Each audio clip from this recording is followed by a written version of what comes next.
right, hi, and welcome to the next Quarantine Theater Company read. Tonight we will be doing Dune, the remake, not the original, by Denis Villeneuve. Anyway, we've got lots of people joining us tonight, playing multiple characters because there's so many in this movie. Doing our scene description, the heavy lifting, our Dune superfan is Karina. She's like, yeah, sure. As Duke Leto Atreides, we've got Logan. What? As Paul Atreides, we've got Kevin. I will be playing Lady Jessica and some Bene Gesserit whores. George is going to be our Thiffer Huat and Duncan, Idaho. And then we've got Ryan joining us tonight. He's going to be our Gurney Halleck and Peter DeVries. Ooh. Travis, unfortunately, is joining us tonight. I'm kidding, Travis. I love you. He's gonna be our Baron Harkonnen. Sorry.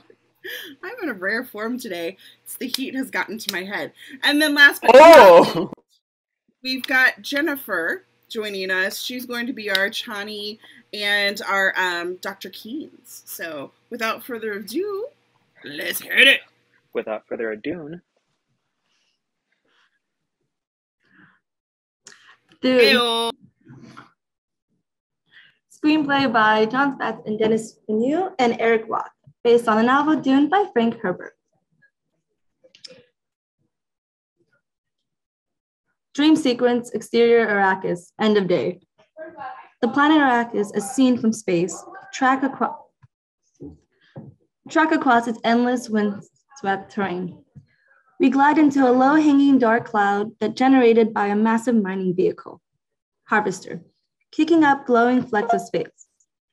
We push through the spice, creating a dreamlike swirl of orange flakes. Through the swirl, fuck Google. No one called I didn't understand that. Through the swirl, we reveal a second Harvester, airborne, being hauled by a powerful airboat. On the ground, Harkonnen soldiers flanking the Harvester, leading the industrial nightmare through the darkness. One of them holds a massive flag bearing the Harkonnen L. Now these soldiers are observed through the point of view of a thermal scope. Reveal that this scope is attached to a strange missile launcher, one of the multiple cloth-strewn weapons being wielded by a small band of blue-eyed fighters taking cover behind a sprawling black rock. A young female fighter, Chani, is among them, along with a man who we will later know as Jax. A closer look at Chani. Flickering Fremen plasma lasers lands up at a second crawler, exploding it, and the carryall that carries it. Rockets are launched from the Harvester to retaliate, incinerating several of the Fremen in a brutal strike. The few surviving Fremen run for cover through a crevice in their rocky position. Last through this opening is Chani. Before she disappears into this underground opening, Chani turns to look back with the sour, piercing eyes straight at us. Paul. Interior Kaladin Castle, Paul's bedroom, night. In the wee hours of the night, Paul Atreides, 16-year-old, wakes up startled by a dream. He sits in his bed, troubled. Titles appear. Kaladin, homeworld of House of Atreides, year 10191 AG. Interior Kaladin Castle, room overlooking valley, morning. Lady Jessica, 35, sits at a table laden with food. Crystal glassware. She's looking out at a beautiful valley, wistful for the paradise she must soon leave behind. Mother. She turns to see Paul crossing the room to join her, as he takes his seat at the other end of the table and begins piling food on his plate. It's good you're up early. Your father wants you in full dress before the Emperor's herald arrives. Full dress? Military? Ceremonial. He slumps a bit at that. Much rather be in the military. Why do we have to go through all this when it's already been decided? Ceremony. Paul can't help but smile at that. His mother has a way of thinking 2 steps beyond him at all times. Jessica pours a glass of water for him. He reaches across the table, expecting her to hand it to him, but she doesn't. Instead, she puts it down right in front of her. Paul knows what she's doing, and he's in no mood. I just woke up. Can I please? If you want it, make me give it to you. Use the voice. Heavy sigh from Paul. Then, fine, he shrugs. Whatever. Looks right at her, and in a mocking impression of some kind of wily wizard. Give me the water. Lady Jessica is not amused. Not giving him any reaction. Okay, she wins. He takes a moment to collect himself, then stares at the glass and... Give me the water. Nothing happens. He puts his hands up like, I tried. The glass can't hear you. Command me. There's authority in her voice. It shakes him out of his impetus. A cleansing breath, he closes his eyes, draws on something within himself. His eyes open, focus on Jessica. Give me the water. His words ripple through the air, folding in and around themselves, 100 whispers, but only one voice. It's nothing you've ever heard a human do. Jessica watches her own hand as it reaches for the glass. Her mind struggles to defy his command. Has he done it? She lifts the glass, begins to move it to him, and then stops. Puts the glass down. His voice wasn't strong enough to break her, but she's pleased. Almost. Almost? He reaches far across the table and grabs the glass. Better than anyone else has ever done. Better than any man has ever done. Touché. He lifts the water glass to that and drinks, and shovels more food in his mouth. Still boyish. You look tired. More dreams? He hesitates a moment, too long before he gives her the lie. No. Exterior Caledon tarmac. Day. Several treaties flags flapping in the wind. Paul squints at a distant spaceship in the bright morning sky. It comes in fast. The huge Imperial spacecraft lands. The doors open. A red carpet deploys, automatically rolling at high speed across the of dignitaries gets out of men and women in varying degrees of ceremonial dress and led by striking formal men carrying an ornate skull. They stride across the tarmac. On each side, Atreides officers in uniform, waiting at the end of the red carpet. Duke Leto Atreides in ceremonial noble dress, a soldier's build and a poet's eyes. At his side, Lady Jessica. To their left and right, I'm going to butcher this every time. For Hawat, unmistakably Amentet, and Gurney Halleck, who is as sour and uncomfortable as his Duke is, warm and welcoming. Leto keeps his eyes straight forward, but... Smile, Gurney. Gurney's scolding face doesn't change. I am smiling. Which makes the Duke actually smile, which makes Gurney actually smile just a little too. How much will they spend traveling here for this formality? The question jolts his mind into functioning. His eyes roll back as he calculates. 3 guild navigators, 52 parsecs. Figure 140 decagrams of spice. A total of 1.46 million Solaris round trip. Leto and Gurney sigh. At the end of the Atreides lineup, Paul, in ceremonial dress, staring at his curious in front of him. Among them are royal courtiers of some kind, as well as a woman in what appears to be religious garb. She keeps her eyes cast to the ground. The procession stops, a respectful distance from the Duke, and the man with the scroll says in a loud, offensive voice, "By the grace of Shaddam IV of House Carino, ascendant to the Golden Lion Throne and Padisha Emperor of the known universe, I stand before you as the herald of change." He gestures to those who have accompanied him. "We are witnessed by members of the Imperial Court, representatives of the Spacing Guild, and a sister of the Bene Gesserit." Sorry if I completely butchered that.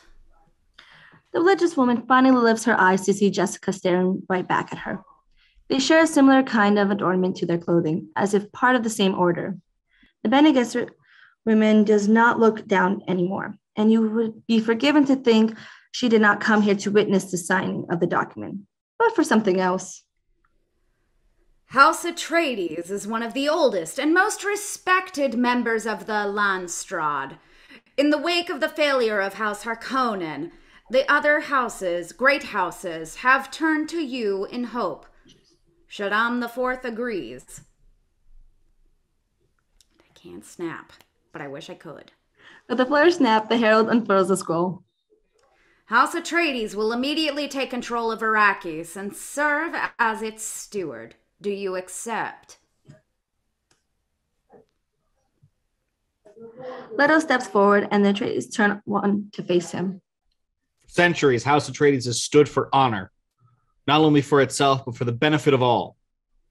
Now the Emperor gives us his unconditional trust. He wants us to bring peace to Arrakis. That was no mere formality. That was passion. And we can see in the faces of the Atreides men. They love their duke. Paul feels it too. His father's a great man, an intimidating great man. We are House Atreides.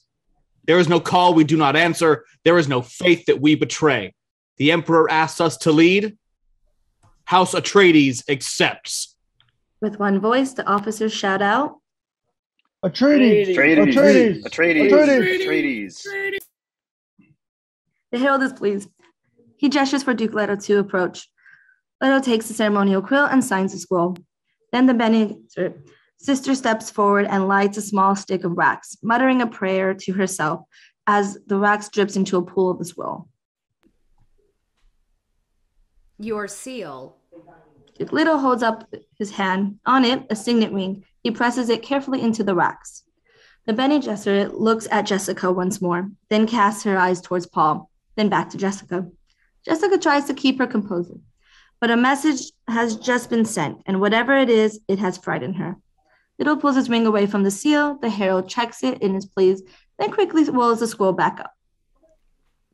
The Emperor has assigned a judge of the change to oversee the transition. The judge will meet you upon your arrival.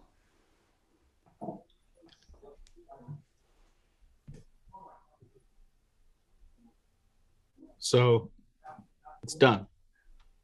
Herald looks right into Duke's eyes, the hint of an unsettling smile on his face. It's done. Exterior Caladan Day. Lush mountains, a ear-splitting noise breaks the silence. A fighter spacecraft flies by at a high speed and ridiculously low altitude, then does a brutal maneuver between rocks, leaving only echoes of thunder in the valley. Interior Caladan military hangar. The fighter lands with reckless speed, with great precision in a military hangar. Nearby, a squad of Atreides commandos are prepping equipment, swords, laser guns, and rocket launchers, armor and shield generators, survival gear. They radiate calm confidence, comrades in arms who have come through many battles together. A powerfully large man, Duncan Idaho, in his pilot uniform, helmet tucked under his arm, is circling the ship with an officer, Bill, and two technicians. Stabilizer's still too loose. We'll dial him in. Duncan lays one huge hand on Lenver's shoulder. Dial faster. Lenver grins and nods. Duncan turns to his commandos to give more instructions, then sees Paul! Paul has been waiting at the entrance of the hangar. Duncan runs to him and wraps the boy in a hug. Duncan! You put on muscle. I did? No, try eating something. Paul's laugh is short. His mood is too serious for joking. He checks to make sure no one is in earshot. So, you're going back to Arrakis tomorrow? With the advance team? Yeah. Paul screws up the courage to ask the impossible. Then, I would like you to take me with you. You do? Oh, too bad, because no. Duncan. You trying to get me court-martialed? What's going on? Can I trust you with something? Always, you know that. I've been having dreams about Arrakis. Team secrets. Exterior, Arrakis Desert Day. On the surface of a sand dune, orange sparks, dancing into the air, shining in the sun like orange snowflakes. Spice. I saw the spice sands in the deep desert, the Fremen fighting for their lands. We see glimpses. Harvesters, Harkonnens, the Fremen at war. And there's... Shawnee looks right at us. Paul. There's a girl. Now we're talking. Paul doesn't react to Duncan's humor, lost in his vision. I saw the Harkonnen legions. Exterior spaceport tarmac day. Thousands of Harkonnen soldiers walk into the open bays of their spacecraft. Flags bearing the Harkonnen emblem are everywhere. One huge spacecraft lifts off. I watched them leave Arrakis. Arrakis from space. An impressive fleet of military ship bearing the Harkonnen emblem is leaving Arrakis. Kaladin military hangar. Okay, so you dreamed about stuff we all know about. The first dream was a month ago. Before any of this happened. Row. Silence. Then, very seriously. Well, that's a hell of a coincidence. I dream about you. With the Fremen. Last dream sequence, exterior Arrakis desert day. Duncan's strong silhouette clearly visible among Fremen, hiding in the shadow of a huge rock. They wear still suits. Kaladin military hangar. Duncan is exhilarated. So I will find them. There's a good omen. Right? Interior Heen's laboratory corridor, Arrakis. Dead soldiers lie scattered across a sandy stone floor. Duncan lies among them. Kaladin military hangar. I saw you lying dead. Fallen in battle. Your face clean shaven. Duncan is briefly shaken, but Paul's last words flood his face with relief. He claps his hands. Oh, okay, not gonna die because I shave for no man. Duncan. That's why you want to come with me. Listen, dreams make good stories, but everything important happens while we're awake because that's when we make things happen. He claps Paul on the arm and heads back to his men. I hope the girl part's true. Paul stays behind, lost in his thoughts, out of argument. There's only one person left to ask. Exterior Kaladin clifftops, Ducal Cemetery Day, an ancient graveyard overlooking the sea.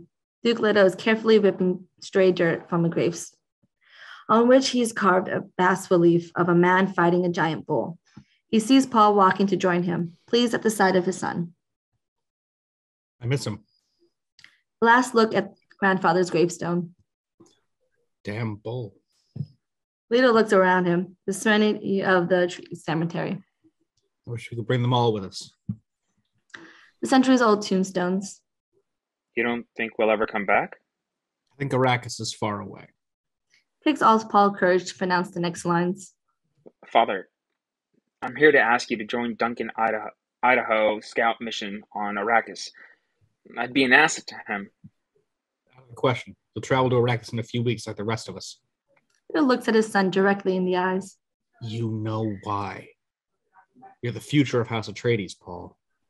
Paul sighs. He has heard that before. I understand your impatience. When we get to Arrakis, I want you to have a seat on my council. Time to teach you how we lead. Great leaders are raised in the mud, not around tables. Don't throw my words back at me. You have responsibilities Duncan Idaho will never have. Grandfather fought bulls for sport. Yes, and look where that got him. What if I'm not? Not what? The future of House Atreides. Leto takes a deep breath. He needs to change the tone in his conversation. He raises his hand, his signet ring glinting. I told my father I didn't want this either. Paul is surprised by this revelation. I wanted to be a pilot. You never told me that. My father said a good man doesn't seek to lead. He's called to it, and he answers. If your answer is no, you'll still be the only thing I've ever needed you to be. My son. Leto looks into Paul's eyes, means this from his heart. I found my own way to it. I might find yours too. Paul absorbs that, moved by his father's honesty. In their memory, give it a try. Paul's heart is broken, but his father has moved him. I will. Interior Caladan Barracks, officers' mess night. Duncan send-off parties in full bore. 36 officers of the Atreides Legion are cutting loose, their hair tousled and jackets unbuttoned. Drinks flow freely. Leto is with them, celebrating with his men, their leaders, but also one of them, Gurney Halleck, plays the balisette as two men dance on the table like Cossacks. Duncan's last night on Caladan. The men cheer and toast. Gurney Halleck sits alone on a bench, blowing into his beer and plunking with one hand at his balisette. Duncan drops down beside him. Gurney Halleck, you look grouchy. To Arrakis. He clunks mugs in one-sided toast, spilling beer. You think we've won something? Hey, we did. Our star is rising. So it is. The other great houses trust and admire us, and the Emperor is a jealous man. So, maybe he's giving Arrakis to us. Or maybe he's giving us to Arrakis. Sorry. Duncan stares at Gurney, disturbed. Did you tell the Duke? He knows. He's right here. Duncan looks up. There stands Leto. The Duke speaks in lowered tones, for their ears alone. The Emperor is no stranger to treachery, nor the Harkonnens. We have to be ready for anything. But this is our time. The Atreides never back down from a challenge. And when we prevail, it will mean a better life for the people of Arrakis. For all of us. Until then, we keep our spirits up for the men. Gurney nods reluctantly. Fine. He'll stop grouching. He toasts Leto, who then turns to Duncan. Duncan, you're a fine fighting man, but you look like a barbarian. Tonight that beard comes off. Duncan grins, sits down a few notches. Oh, shit. Gurney hands to Duke a trimmer. Duncan starts to rise, but Gurney and Leto have him to his arms. The room erupts in laughter as Leto steps in. Exterior, Caladan tarmac, dawn. From high above, we look down at the tarmac as Duncan's men are getting into the ship. We see the unmistakable figure of Duncan Idaho from behind as he strides towards the ship. Then something makes him stop. He turns and looks up, and we now see he's clean shaven.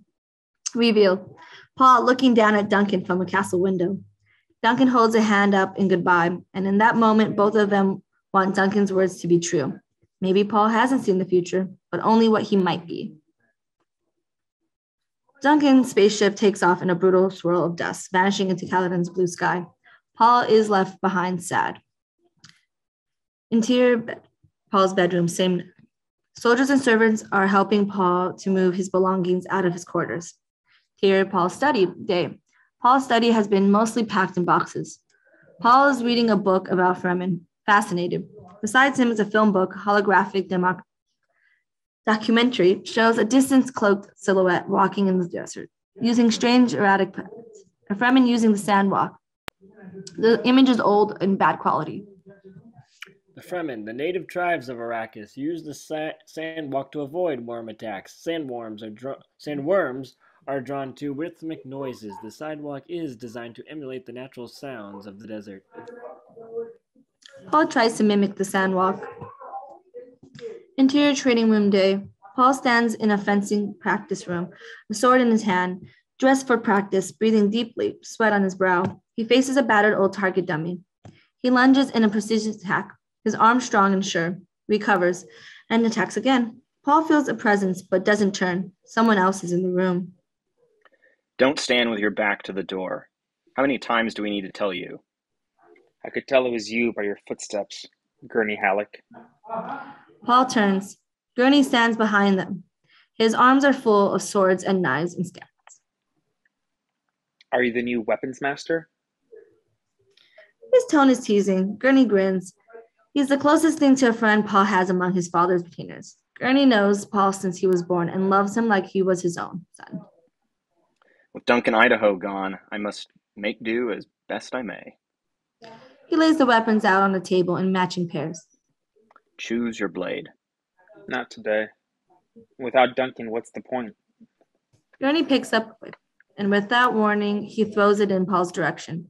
The blade thugs deep in the wooden table beside Paul and stands, quivering. That is rude. Paul drops his practiced weapon and grabs it. Gurney activates his shield. A shimmering force field appears around him, then fades into invisibility. Paul follows suit. Old man. Gurney lunges forward. Their blade clashes. Paul strikes rapidly. His blade makes flashes of light in the air where Gurney's shield blocks it blow. Then he lunges more slowly and splits the whip into Gurney's shield. Only the slow blade penetrates. They fence. A sparkle of energy where the shields interact until Paul attempts another slow attack. Gurney grabs Paul's blade in the gloved hand, lunges through Paul's shield, and slaps Paul's face with a flat blade. Paul jerks back, shocked. Rubbing his cheek, Gurney glowers.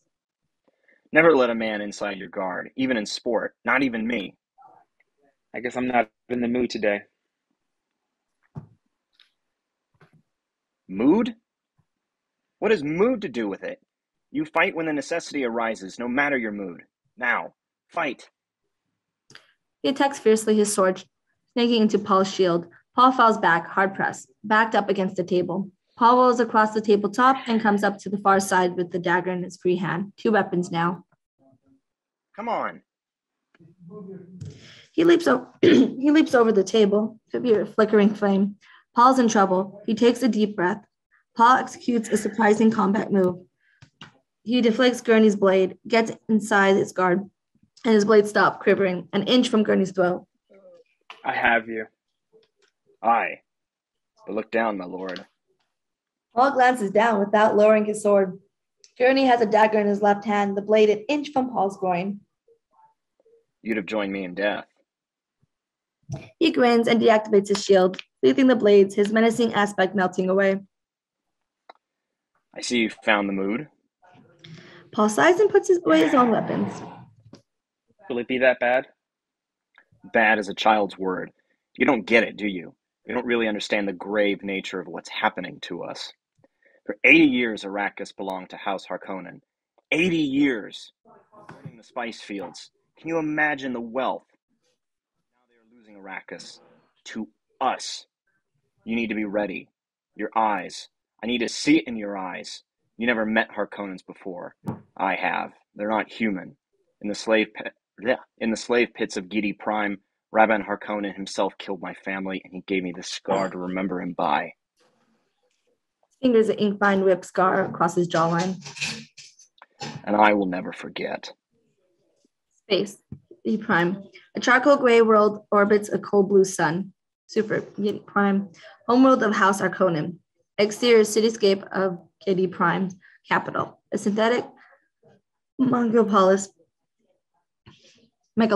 oh my god, with rivers of plastic. A ship is landing inside some artificial mountains. Interior Harkonnen Palace corridor day. Beast Rabban Harkonnen strides down a passageway. He is a giant, raised in Harkonnen stature. For him, cruelty is not a choice, but the way of the world. The strong survive. He passes marked guards, terrified slaves standing against the walls like furniture. These things are ordinary to him. Harkonnen baths. Rabban strides into the palace, richly tiled bathhouse. A wide doorway looks into the steam room, filled with white vapor. Outside the steam boats strides Peter the Veris, a human stiletto. He is a mentat. His mind trained to superhuman ability and dedicated to sadism in all forms. As Rabban walks up, Peter nods to the steam room. And there, Rabban stops outside the doorway. My Lord Baron. Robin. The deep, resonant voice emerges from the steam. The vapors billow as something moves inside, and we catch a glimpse of the steam bat's occupant, the Baron Vladimir Harkonnen. He's a mantis, 600 pounds of soft, naked flesh. Despite his vast bulk, he considers himself beautiful. His movements are sensual. The last of our ships have left Arrakis. It's done. Very good. He waves Rabban away in a billow of steam. Uncle, how can we let this happen? A fresh blast of steam boils into the steam bath, drowning out Rabban's question with a loud hiss. Rabban tries again. How could the Emperor give everything we've built to that Duke? Don't be too sure it's an act of love. Robin looks at Peter as if it was a strange insect. He replies to the Baron. What does he mean? The Baron's voice issues from the mist.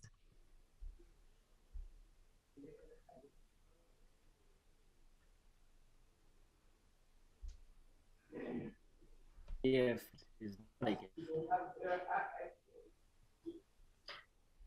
The clouds part and we see him, water beating on the smooth face. He speaks slowly. To break a virtuous man, give him a burden too heavy to bear. A lesser man would drop it, but a good man will carry it till it crushes him. Exterior space, Caladan orbit. Highliner maneuvers over Caladan. A minuscule egg-shaped shuttle emerges from the Highliner, like a seed, and falls towards the planet. Interior Castle Caladan meditation room, night. In a wide room of Zen simplicity, Jessica sits in the meditation, her posture perfect, her eyes closed. She is emotional, striving to calm her heart, to slow her breathing. Jessica finds stillness. Her heartbeat slows, her breathing slows and stops. For a moment, it seems time itself stops with a crack like ice. As if she has turned to stone, thunder rumbles over her. Jessica's eyes open. Exterior Castle Caladan, night. The shuttle settles on a landing pad and the castle's terrace. The gangway lowers from the shuttle outside. 6 women in Bene Gesserit robes descend the ramp. The Reverend Mother follows her sure, strong steps belying her age. Interior Paul's bedroom, night. Paul lies sleeping. He stirs in his sleep, eyes darting beneath closed lids. Insert a dream of Chani. Shallow focus. In golden light, Chani gazes into our eyes from kissing distance. Her eyes impossibly blue. Paul, wake up. Bedroom. Jessica stands over Paul in the dark room. The moon through the rain-streaked glass paints him in a rivulets of light. For a moment, Jessica looks down at her sleeping son. His eyelids flutter in a grip of the dreams. Paul. His eyes open, half asleep, confused. Mother, what's wrong? She takes a uniform from the closet and lays it on his bed. Get dressed and come with me. Her voice tight with controlled emotion, she turns and exits. Interior castle corridor, night. Paul is now pulling on the stiff military dress of Atreides nobility. Black with silver trim, a hint of military style, green Atreides hawk belt on his jacket. As he walks down a long corridor, Paul sees 2 figures waiting for him, silhouetted by the light at the end of this dark tunnel. His mother and a mysterious man with a diamond tattoo on his forehead, Dr. Wellington Yu. What is this? Lady Jessica is trying not to look afraid, but she's failing. The Reverend Mother Gaius Helen Moham is here. She was my teacher at the Bene Gesserit school. Now she is Truesayer to the Emperor himself. She would like to meet you. She wants to know about your dreams. How does she know about my dreams? Jessica smoothed Paul's uniform, trying to ignore his accusation, but he brushes away her hand. Why is Dr. Yu here? I'll give you a moment. She steps away a short distance, leaving Paul with Dr. Yu, who offers her his longtime patient a warm smile. Hello, young master. Your mother asked me to check your vitals. Takes Paul's pulse. Paul speaks in a whisper to Jessica, won't hear. What is happening? Yu shakes his head. He doesn't know. He whispers, inches from Paul's ear, as he continues his examination. His technique is Eastern. He touches centers of the power on Paul's body that some would call chakras, listening meditatively. I am only a doctor of the Suk school, but I know a little of the Bene Gesserit. They say they exist to serve, but meaning no disrespect to your lady mother, they also serve their own designs.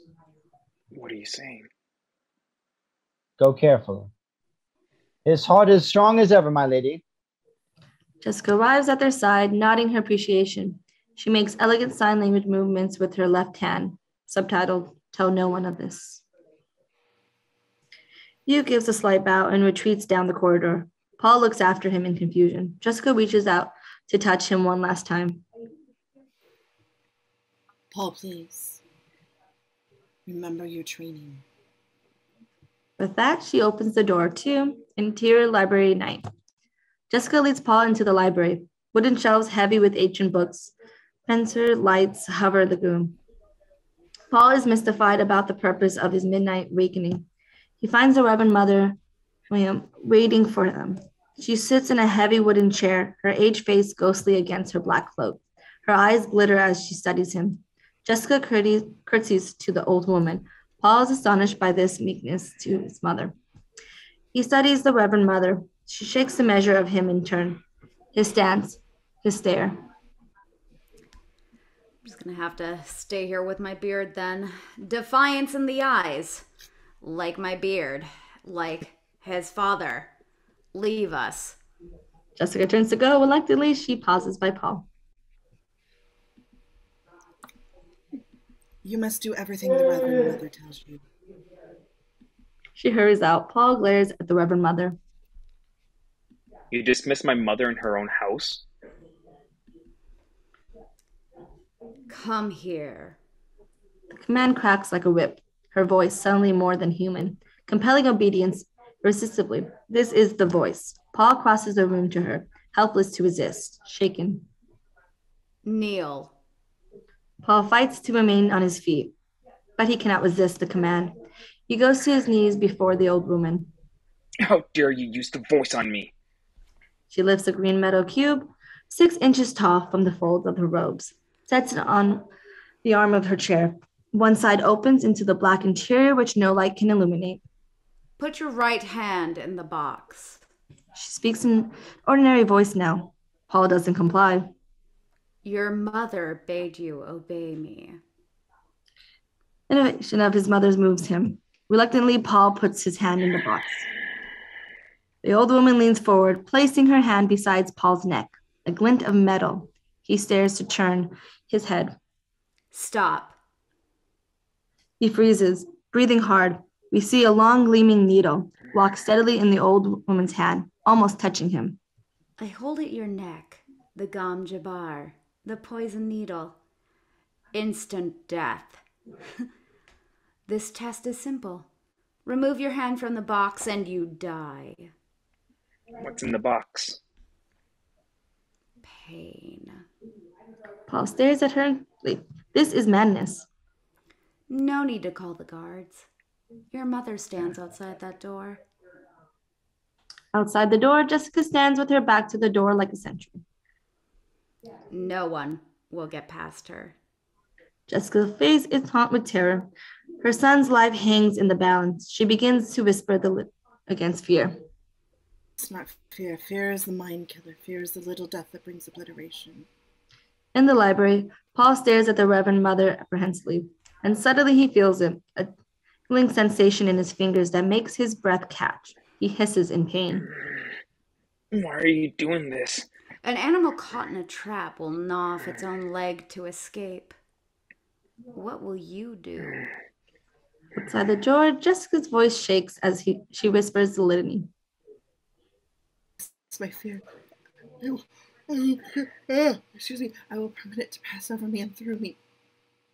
In the library, sweat beads on Paul's forehead as pain grows into agony. He moans through clenched teeth. His left hand bowed into a white-knuckled fist, his arms trembling. Pain. Outside the door, Jessica closes her eyes. And when it is gone, I will turn the inner eye to see its path. In the library, Paul trembles. Jabbar flits against his neck. The Reverend Mother's eyes burn into him. He is panting. Insert. Paul's hand inside the box, like a hand in a bonfire. The skin is blackening, splitting. Paul cries out involuntarily. The Reverend Mother hisses. Silence. Outside the door, Jessica's voice rises. But the fear is gone, there will be nothing. In the library, Paul shudders in excruciating pain, locking eyes with the old Reverend Mother. At the very edge is his endurance. Insert Paul's hand, crisp flesh falling from charred bones. Paul shuts his eyes. His mouth opens in a silent scream. Enough! The pain cuts off at once. Paul's eyes snap open with a gasp. Outside the door, Jessica opens her eyes. Only I will remain. In the library, the Reverend Mother stares at Paul as he gasps in relief, sweaty, breathing hard. No woman child ever withstood so much. I must have wanted you to fail. Take your hand from the box, boy, and look at it. Reluctantly, Paul complies. Sure, he will see a ruined stump, but his hand is unmarked. He wiggles his finger, amazed. Pain by nerve induction. He stares at her, his curiosity overriding his anger. Reverend Mother smiles, concealing the box in her robes. Like sifting sand through a screen, we sift people. If you were unable to control your impulses like an animal, we could not let you live. You inherit too much power. Because I'm a duke's son? Because you are Jessica's son. You have more than one birthright, boy. You've proven that you can rule yourself. Now you must learn to rule others. It's something none of your ancestors learned. My father rules an entire planet. He's losing it. He's getting a richer planet. We'll see. Paul stares at her, disconcerted. What does she mean? Outside the door, Jessica stands rigid, serene, waiting. Jessica. Jessica goes in, fear on her face. At the sight of Paul, her face floods with relief. I'm more like a poltergeist. I'm sorry. I can't help myself. I tried. Okay, your mother was tested thus when she was your age. Paul feels his mother present behind him. Tell me about these dreams. Paul hesitates. This old woman knows all his secrets. I had one tonight. What did you see? Insert the luminous face of the girl from his dream. Girl. On Arrakis. Have you dreamt of her before? Many times. Do you dream things that happen just as you dreamt them? Not exactly. Sometimes. Reverend Mother stands, looks up at Paul's glinting eyes. Goodbye, young human. I hope you live. She leaves, followed by Jessica. We stay with Paul. Exterior Castle Caledon Terrace landing pad, night. Jessica walks Reverend Mother back to her ship in the fog. Her fear and relief has given way to cold anger. Was this necessary? You chose to train him in the way, in defiance of our rule. He wields our power. He had to be tested. So much potential wasted. In a male, you were told to bear only daughters, but you, in your pride, thought you could bring forth the Kwisatz Haderach. Was I wrong? You're lucky he didn't die in that room. If he is the one, he has a long way to go. His sight is barely awakened, and now he goes into the fire. But our plans are measured in centuries. We have other prospects if he fails his promises. Her words drain the from Jessica's eyes. Do you see so little hope? Often also softens, a hint of compassion in his stony face. On Arrakis, we have done all we can for you. The path has been laid. Let's hope he doesn't squander it. Moments later, Jessica stands in the fog in her hooded cloak, watching the shuttle lift off, drops sheets off the overrated spacecraft and dance in the footlights. The ship rises into the clouds. Jessica turns to walk back inside and finds Paul standing beside her, a ghost in the fog, staring at her. They face each other uncertainly, 10 feet of empty space between them. Jessica throws back her hood. Paul, I'm so sorry. I could have died. I know, it's a terrible ordeal, but there are reasons. What does it mean? That I could be the one? She stares at him, caught off guard. You heard. She swallowed hard and chooses truth.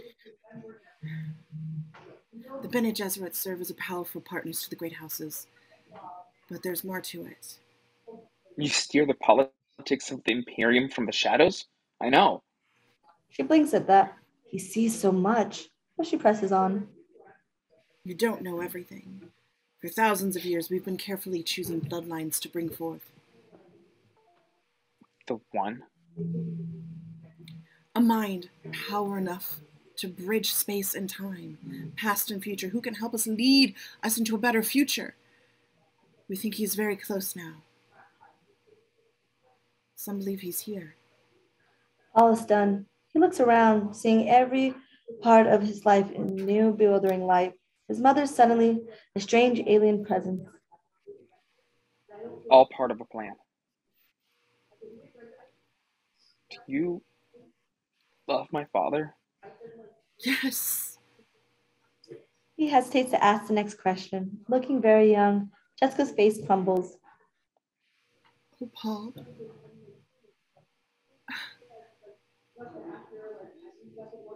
She strides across the space between them and throws her arms around him. They cling to each other in the downpour. On Paul, on Jessica. Exterior Caledon Castle morning. The Caledon Castle above the ocean in the morning light. The flag of the Atreides family in the wind is being removed. Interior Great Hall day. Servants lower a mounted bull's head into a case. Ida and Jessica look on. Around them, the castle stands kind of and empty. Paul closes behind, observes his mother. Servants come to say goodbye, weeping and embracing them. The Atreides are beloved. Their household is a family. Jessica tears up and comforts her. Paul joins them. The bull's head case is being closed. Exterior Caledon shore, sunset. Paul stands on the windy beach. Huge waves crashing on the shore. He looks up. A huge cargo ship takes off, the Atreides fleet taking leave of its home. Wind plugs at Paul's clothing as another ship rises off the ground. Paul takes a knee to curl his fingers into the water. He looks out across the sea and the sun sinking below the horizon, his last sunset in the land of his birth. Exterior Arrakis, deep desert, dawn. Super. Arrakis, a bright star across the sky, a distant spacecraft. A man crosses the Dune Sea, walking strangely in broken, erratic strides. He wears a close-fitting still suit to protect him from the lethal landscape. He is walking towards a massive rock formation that looks like the back of some gigantic elephant. In the rock shadows, three silhouettes are waiting for him, Fremen in still suits. The man throws off the mask, his still suit, revealing a fierce, dark beard. This is Stilgar, 45, master of the desert, and leader among the Fremen. High above, he sees the gilded Hydra in orbit, pale in the dark blue sky, like another noon. As he watches the ships of the Atreides fleet begin to emerge. So, he's come. Exterior Arrakis landing day. A sprawling space for miles of concrete landing pads and a kind of hangars. There are spaceships, large and small, and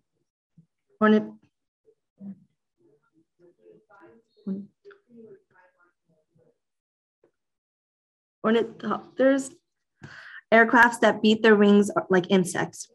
The Atreides flagship touches down, the largest ship in view.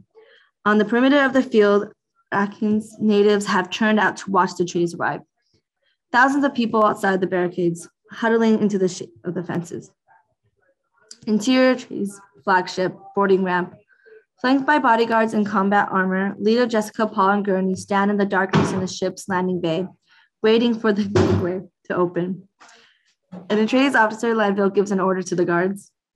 Yield. The guards activate their individual shields.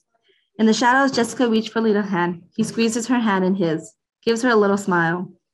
A seam of light opens, the gangway lowering the tarmac. They squint in the sunlight, gasp at the blast furnace air. Heat ripples off the pavement, dust is around their feet. My lungs taste the air of time, blown past falling sand. Paul stares into the blazing day, a new world before him. Atreides bagpipe player exits the ship, under the sun blaze, playing a brief tune like some call. He stops. Exterior landing field. Dozens of other bagpipes can be heard in the distance, answering to the lonely player. Nearby, the Atreides legions are marching out in the troop carrier and forming up. An impressive force in combat gear, light armor, helmets, swords, and daggers. Engulfed by dust, a familiar silhouette welcomes them. For Hawat, he smiles as Paul steps forward to clasp his forearms fondly. The fear Howard. Young master, how does it feel to walk on another world? I'm excited to say the least. Abbott hugs Paul, bows to Jessica, clasps forearms with Leto. How are you, old friend? My lord, my advance team has secured the city. We're still smoothing out a few rough spots. Across the wide tarmac, rippling with heat, the crowd stands watching, in hooded cloaks and dusty masks of a dozen designs, aliens and strange worlds away from the elegant Atreides in their pristine uniforms. Ornithopter pad. Hawat leads Paul and Jessica towards Duke Leto's personal ornithopter, a craft both luxurious and powerful. As Paul and Jessica step out of the shadows of the flagship, a cheer goes up from the throng outside the fences. Don't be fooled by the welcome. They follow their old master's rules. Mandatory attendance. That's Harkonnen love out there. Some of the crowds point at Jessica and Paul, shouting with religious Lisan Agil. Paul frowns. Oh shit. Exterior landing field. Besides Atreides' army gates, Leto and Gurney head towards the Atreides troops, aligned under the shadows of a huge war. The Arachim crowd watches as one occupying army is exchanged for another. Leto walks past the Atreides soldiers, reviewing the ranks. They stand straight in the punishing heat. Their eyes follow Leto with total devotion. Leto and Gurney greet the division commander, clasping arms and smiling like brothers. Leto turns to look over at the men, and into hush hangs in the air. Gurney's voice rings out. Atreides! The troops respond with an exuberant cry, raising their fists to the sky. Their massive voice echoes from the distant cliffs. Powerful horns resonate from the top of the mistreating everybody's eardrums. Here is a mighty military machine, a new power on Arrakis. Interior ornithopter continuous. Hawat takes a seat beside the pilot. Paul and Jessica sit in the back. As the engines spin up, Paul stares out at the crowd. They were pointing at us. What are they shouting? Lisan al-Gaib, voice from the outer world. It's their name for Messiah.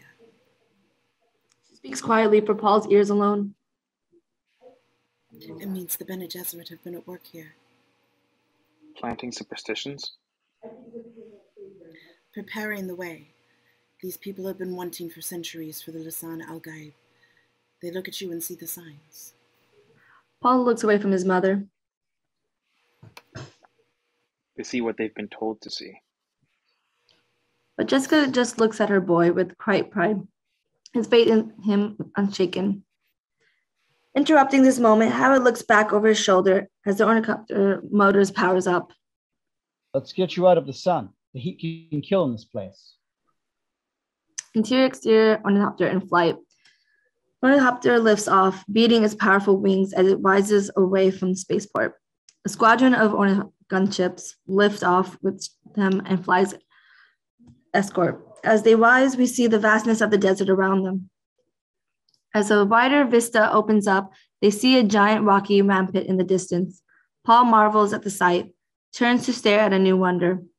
A low, sprawling metropolis of a sloping concrete with occasional spires of carved stone, a city that bows to the force of the desert by echoing its shapes.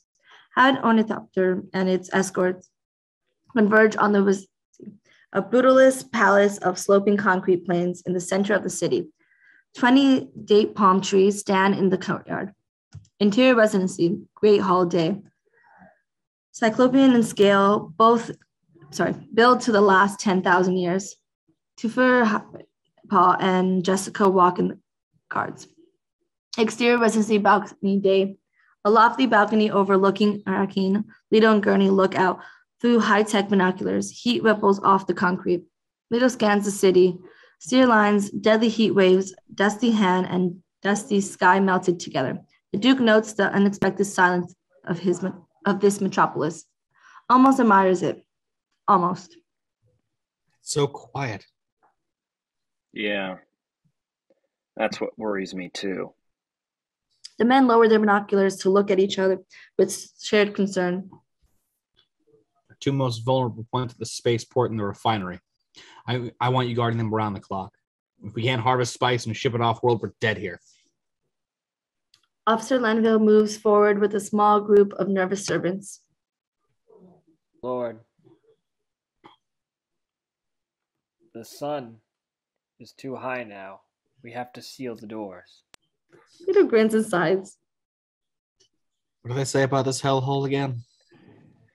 To shower, you scrub your ass with sand, my lord. That's what they say. That's what they say. Interior residency, Paul, newsroom, day. Paul stands in a beautifully designed room. The bed has a carved head, an Asian-style relief of fish and swirling waters. A shaft of sunlight fills the room with gold. Paul gazes out the window at the alien skyline of Arrakeen. Spice particles dance in the wind. Interior north wing corridor. Paul walks down a corridor decorated with a long fresco of sandworm among rolling dunes. He looks at it in amazement. Interior dining hall day. A formal dining room with a table long enough to seat 30. The mounted bull's head lies face up on the table. A guard stands by the door. 8 Arkin women in servant dresses stand in a row. Howard leads Jessica in and gestures at the women. Candidates for housekeeper, my lady. He bows and leaves her. Jessica walks up to the women.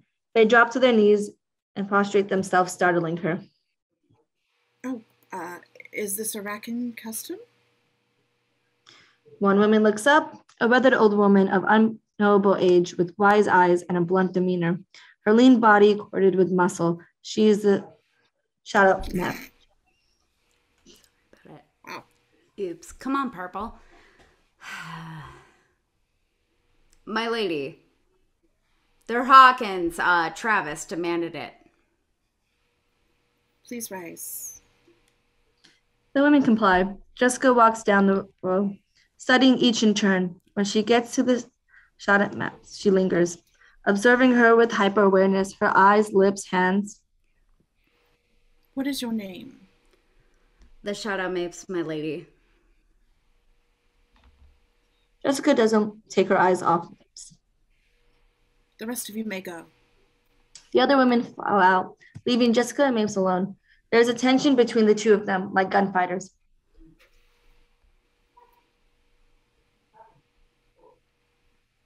Shout out. That's an old Chakopsa word. Well, Dipper.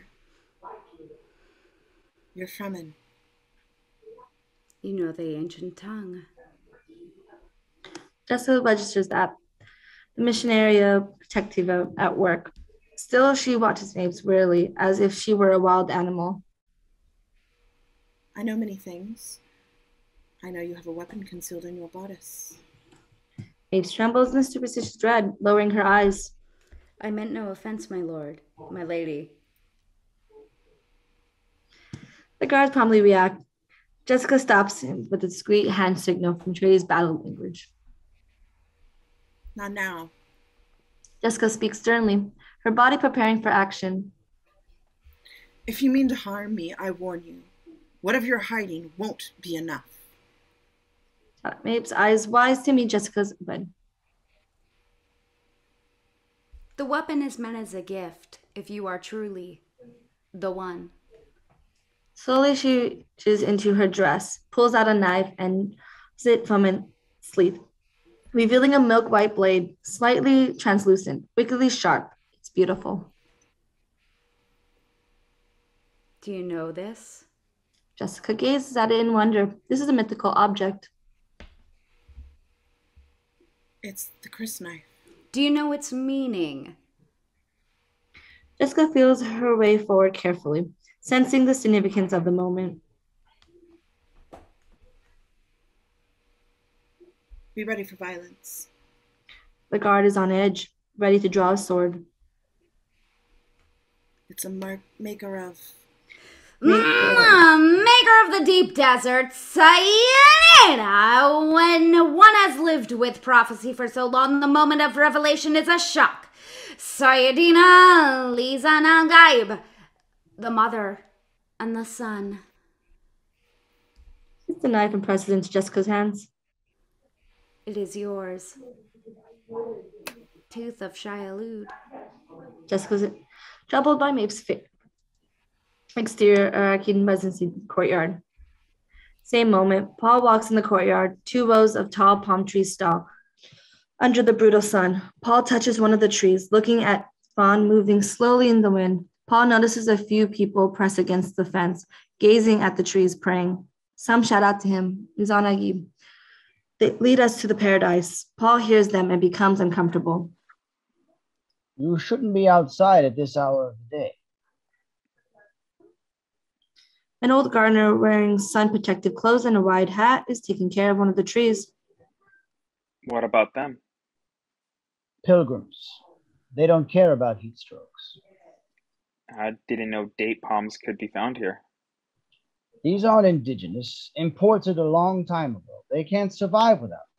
Each one of these drinks every day the equivalent of 5 men, 20 palm trees, 100 lives. Should we remove them? The gardener touches one of the trees with affection, smiling. No, these are sacred. Old dream. Interior Leto's office day. A large office and receiving room for the use of the governor. Leto stands in front of the wide work table, flanked by Gurney and Howard. A few technicians of Howard's team stand by. They're all looking at the ornate chest sitting on the table. The chest has been sealed closed. An envelope hanging from the latch reads Leto. Leto steps forward and opens the chest. It's full of severed human fingers. For a moment, Leto stands staring, tendons stuck in his neck. Then he steps back, tears the envelope from the chest, opens it, and reads the note within. My dear cousin Leto, welcome to Arrakis. There's a lot to learn. I thought I'd give you a few pointers. Baron Vladimir Harkonnen. Gurney examines one of the fingers, an index finger, its fingertip stained orange. Spice workers. Exterior Prime establishing. Harkonnen military fleet is on standby above Gedi Prime. The dark void Bene Gesserit ship flies through it. Interior Harkonnen throne room, night. A black rubber human spider is eating flesh on the floor.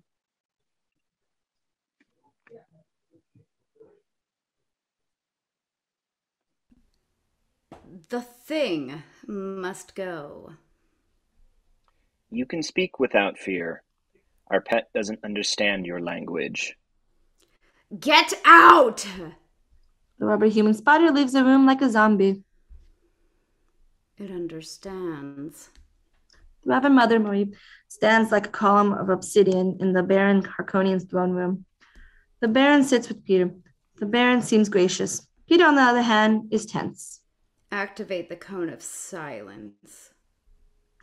The Baron waves at Peter. Electronic curtain surrounds the trio.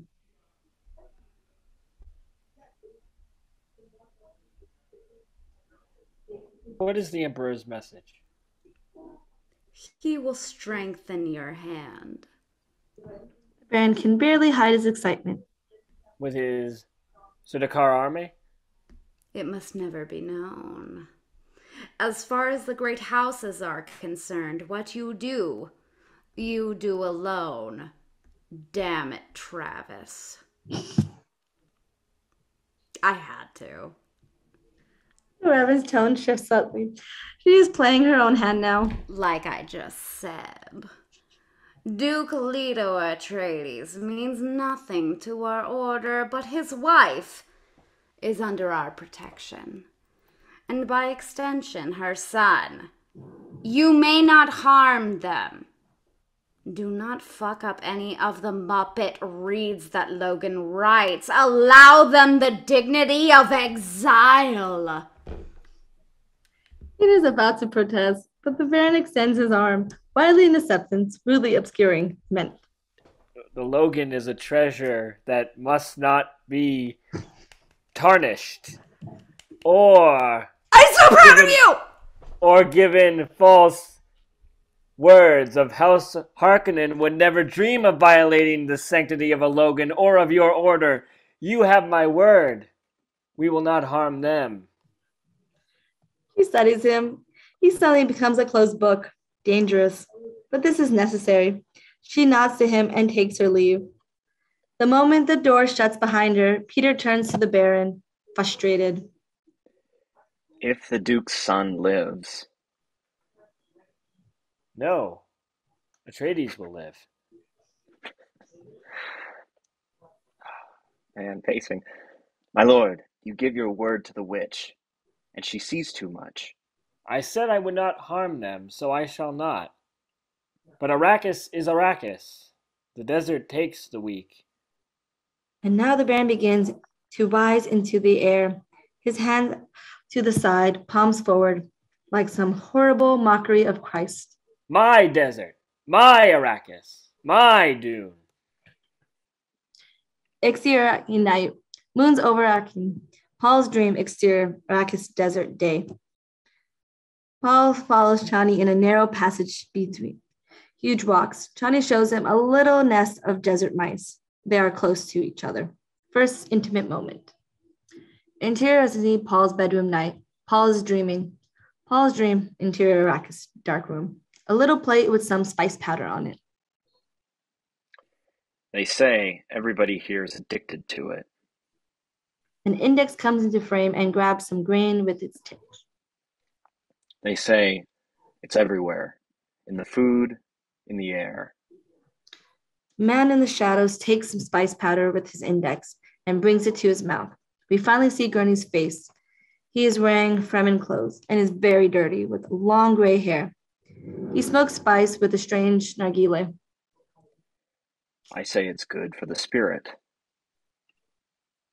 He has blue Fremen eyes. Interior Akin Residency War Room morning.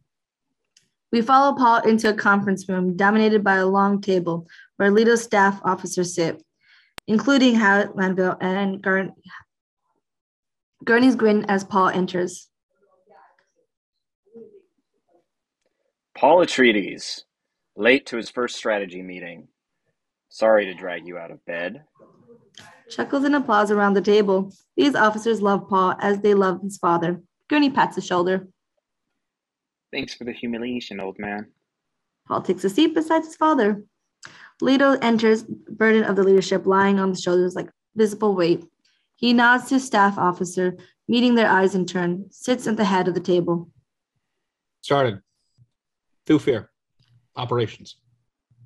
I secured a copy of the Harkonnens' account books. That gets a reaction, a triumph of spycraft. The Harkonnens took 10 billion Solaris out of here every year. The number hits the room like a bomb, a muted gasp of shock and awe. The officers sit up straight in their chairs. In Leo's eyes, there is a sudden flare of hope. For they shall suck of the abundance of the seas, and the treasure hid in the sand. Paul studies the officer's face accurately, reading the room. We won't see profits like that for a while, not with the equipment they left us. How bad is it? Exterior Akin landing, tarmac day. Howard leads Leto, Paul, Gurney, and the other staff officers up to the space room. In a secured hangar, the ship's cargo holds yawn open. These are spice silos. We must fill every crate. All of them? Every 25 standard days. A small stack of spice containers sit at the far end of the cargo hold, under armed guards. Our Conan sabotage slows us down. How can this stand? Isn't there a judge of the change to oversee the transition? Who did the Emperor appoint? Dr. Liet Kynes, Imperial Ecologist, been here 20 years, from what I'm told. Want to see the harvesting fields for myself. I wouldn't recommend that, my lord. Have the judge of the change accompany us. We'll make our case and at the same time have some Imperial protection. A hostage. I love it. The thumbing of ornithopter wings turn their heads. A wing of 3 ornithopters swoop towards them at speed. Gurney looks tentatively at Howard touches his transceiver. He's here, my lord. The lead ornithopter comes in fast and low, flares its wings dramatically, and touches down lightly in a combat landing. Howard's security personnel rushes to check the aircraft. The pilot's door opens, and Duncan Idaho climbs out. He is transformed, scuffly, stubbed, and star-blacked. He wears a Fremen still suit and robes. He wears a long sword like a knight with 2-handed crucifixion hilt. 3 Fremen disembark from the ornithopter. Members of Howard's security's force approach. The Fremen watch them wearily. Idaho reassures them in their own language. Go with them in peace. He greets Howard's men as they arrive with casual authority. Treat them well. These are friends. The Fremen allow Howard's security team to lead them aside. The other 2 ornithopter land behind Idaho. Squads of Fremen get out and fan out, watchfully across the tarmac. They are lean desert warriors, male and female, proud and silent. Idaho walks towards Paul and the others with the smile of a conquering hero. Paul wants to meet him. They hug. Duncan. I swear you're taller. Well, you smell much worse. Gurney and Dal claps hands. I have so much to tell you. Ludo looks at the Fremen standing in the landing field behind Idaho, and a spark of hope kindles in his eyes. Interior Residency Ludo's office day. Duke Leto and his lieutenants gather around the table to hear Idaho's tale. The atmosphere is informal. Leto sits, but others stand or lean on crates. They talk rapidly, excited. For 4 weeks, I lived with the Freemen in a community called a Siege, hidden in the desert. Stilgar, the leader of that siege, has come with me to meet you, sire. This siege, how was it hidden? Underground. Arrakis is full of caverns. How big was the place? I'd say 10,000 people. Murmur astonishment around the table. Duncan grins. And there are hundreds of sieges. Millions of Fremen. You were right. Howard smiles proudly. The Harkonnen estimate was 50,000 on the whole planet. The Fremen watched me search for them for days. I never saw them. Finally, they sent a warrior out to kill me. I'll tell you, I've never been so close to die. There are no finer fighters in the Imperium. They fight like demons. Leo's face is flushed with excitement. Well done. Thank you, my lord. Sire. One of Howard's specialists brings in the Fremen leader, Stilgar, the man we saw in the desert before. He is proud and stern-faced. In his hands, he holds a scythe knife. He has a knife he won't surrender, sire. He won't let us inspect it. Idaho leans close to Lita and whispers urgently. A Chris knife, sacred to his people. Let him pass. Stilgar enters. He is followed by 2 Fremen warriors, a man and a woman, both lean, dark, and poised as dancers. Paul is fascinated. Here is a Fremen leader, a warrior. Stilgar's eyes touch on Paul as well, son of the Bene Gesserit, who some call the Liaison Egrib. Stilgar, welcome. I respect the personal dignity of any man who respects mine. Stilgar bends over and spits on the table. A gasp of outrage. Gurney leads up, snarling, a hand and a sword. Hold! Thank you, Stilgar, for the gift of your body's moisture. We accept it in the spirit in which it is given. And he spits on the table in his own turn. Duke Leto looks at Stilgar and Duncan and spits on the table with a weary look. Diplomacy. These officers chuckle, but not Stilgar. Glad you've come. I think your people and mine have much to offer one another.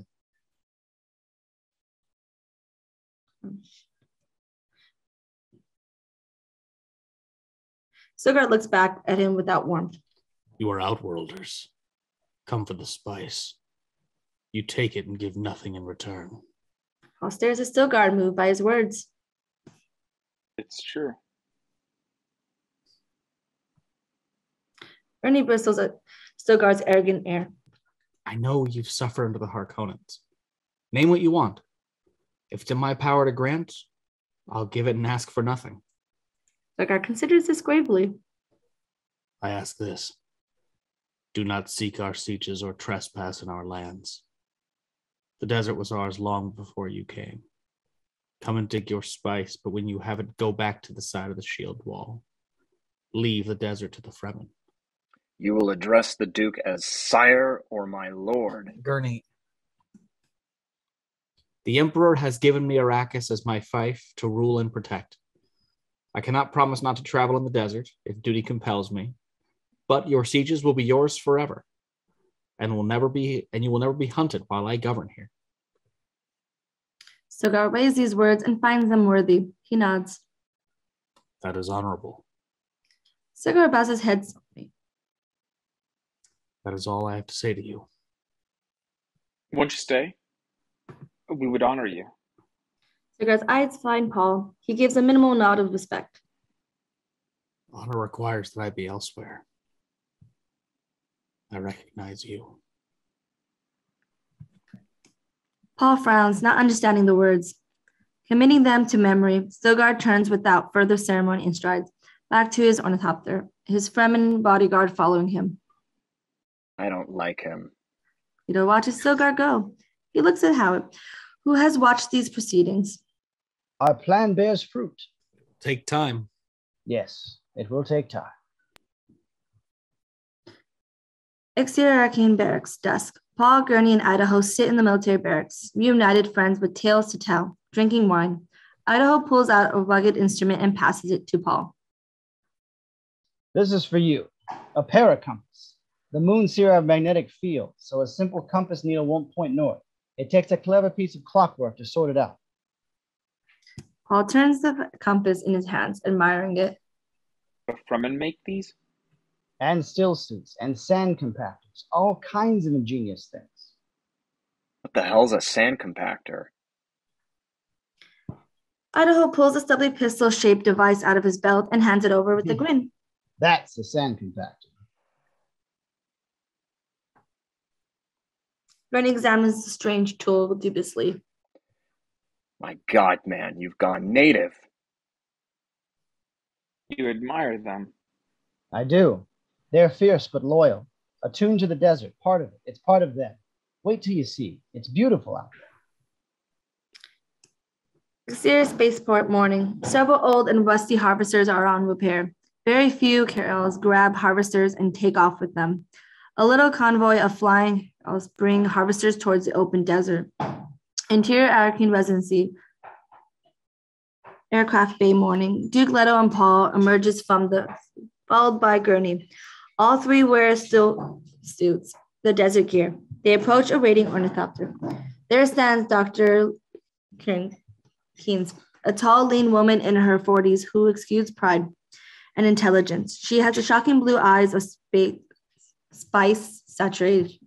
She is dressed in still suits and desert robes. Atreides troops stand by with drawn swords and live shields.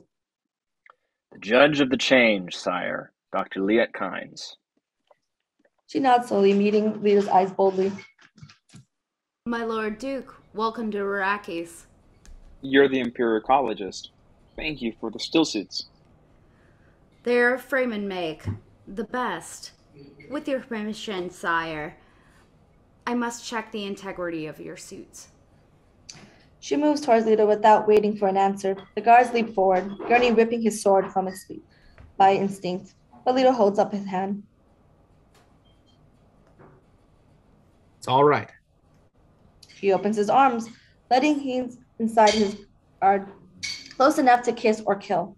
She checks the still suit swiftly and efficiently, making small adjustments. A still suit is a high-efficiency filtration system. It cools the body and recycles the water lost to sweat and other bodily fluids. Without one of these, you wouldn't survive 2 hours, even in the morning. Your body's movements provide the power. She shows Leto the filter and nose plugs in his hood. In the open desert, you wear these nose plugs and this filter across your face. In good working order, your suit won't lose more than a thimbleful of water a day. Leto nods his thanks, intrigued by the strange woman. Let's have a look at you, lad. She quickly inspects Paul's suit with growing perplexity. Everything is perfect, not a strap out of place. You've worn a still suit before. This is the first time. Your desert boots are fitted slip fashion at the ankles. Who taught you to do that? It seemed the right way. It is the right way. You shall know your ways as though born to them. Paul studies Keen's curiously, sensing something. Are you Fremen? I'm accepted in both Sitch and Village, but I remain an outworlder in the Emperor's service. Now, come and see the spice sands on which your livelihood depends. She turns to the ornithopter. Paul and Leto exchange glances, sensing hidden depths in this imperial planetologist. Interior, exterior, Leto's ornithopter in flight day. Leto's ornithopter flies over a rolling sea of endless dunes. Paul stares. What would you do if your ornithopter went down out here? Wouldn't want to go down out there. It's worm territory. Dust cloud. See it. That's one of your harvesters. Leto flies towards a spice crawler, a massive harvester on caterpillar tracks, 60 meters long. It's creeping across a spice bed, a wet patch in the desert. Its stacks swell a plume of yellow sand high into the air. 3 tiny one-seater ships, spotters, circle overhead. A rich spice bed by the color. If you get a little higher, then you're going to get a better view. Leto makes an elegant U-turn and brings the aircraft to a higher altitude. There. You see the spotter aircraft looking for the worm sign. Worm sign? A sand wave moving toward the crawler. Worms travel deep, but they get closer to the surface when they attack. But if you're patient, you should see one. Paul noticed Ian's last words. She seems pleased by the worm's menace. Worm always comes? They're drawn by rhythmic noises. Why don't we shield the crawlers? A shield's a death sentence in this desert. They attract the worms and drive them into a killing frenzy. She breaks off as the Duke kicks on the jet brakes. The ship, as its wings elongate and cups in the air. The craft becomes a full flipper as the Duke banks it, holding the wings to a gentle beat, pointing with his left hand off to the east beyond the factory dune crawler. Is that a worm? Where the dunes recede and curves to a horizon, a straight tack cuts through them. A wave crest approaching the way. Fish disturbs the water when swimming beneath the surface. A big one. You have good eyes.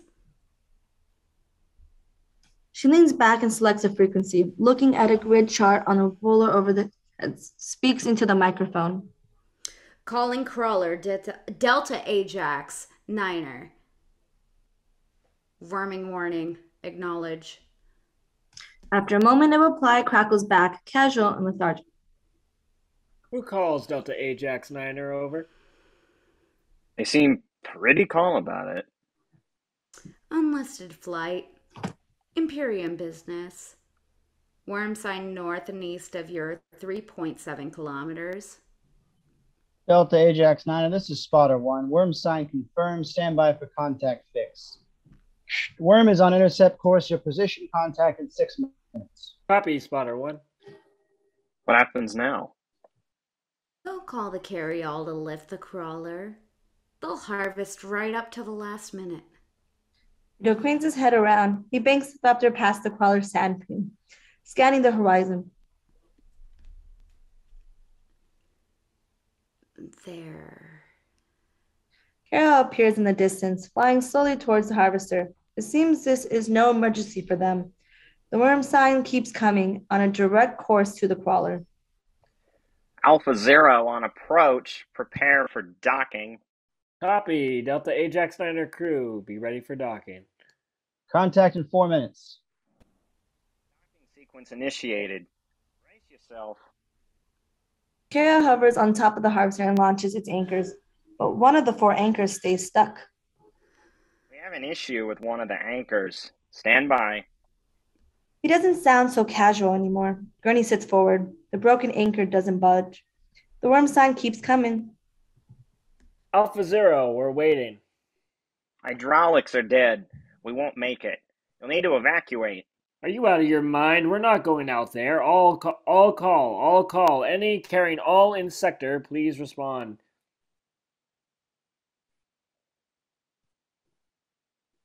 Is there any way to kill that thing? Short of atomics, no.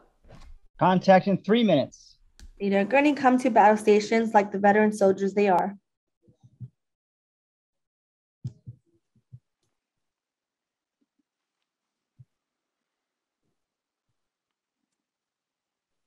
How many men on that crawler?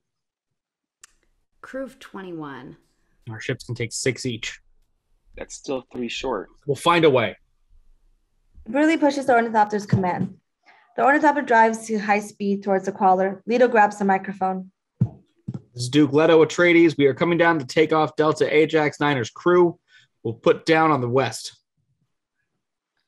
He lands his copter deftly despite the buffering winds. His 2 escort craft land nearby. Paul looks out at the escorts. A shield generator weighs 100 kilos. Leto looks at him with fierce approval. Yes. Gurney, have our escorts throw out their shield generators. Yes, sire. Paul, stay behind and help the workers get in. Yes, sire. Gurney opens the door and climbs out in the wind, running to the escorts. Paul is shocked by the scent of the air. Contact in 2 minutes. Paul jumps out into the sand. Exterior spice crawler continuous. The spice bed is cinnamon red underfoot. Paul's feet sink steeply into it. It sounds different from sand. He touches the sand. Orange spice particles glow out of it. On Paul. Paul. On Leto. Inside the ornithopter, Leto gets impatient. No one is outside yet. Where are they? Delta Ajax 9er have 7 men each in my ships. We've got the full load of spice. We can't just leave it. Damn the spice. I want every man off the crawler, now. The crawler crew tumbles out on the sand. Haynes looks onto Leto in startled admiration. Here is the leader of men.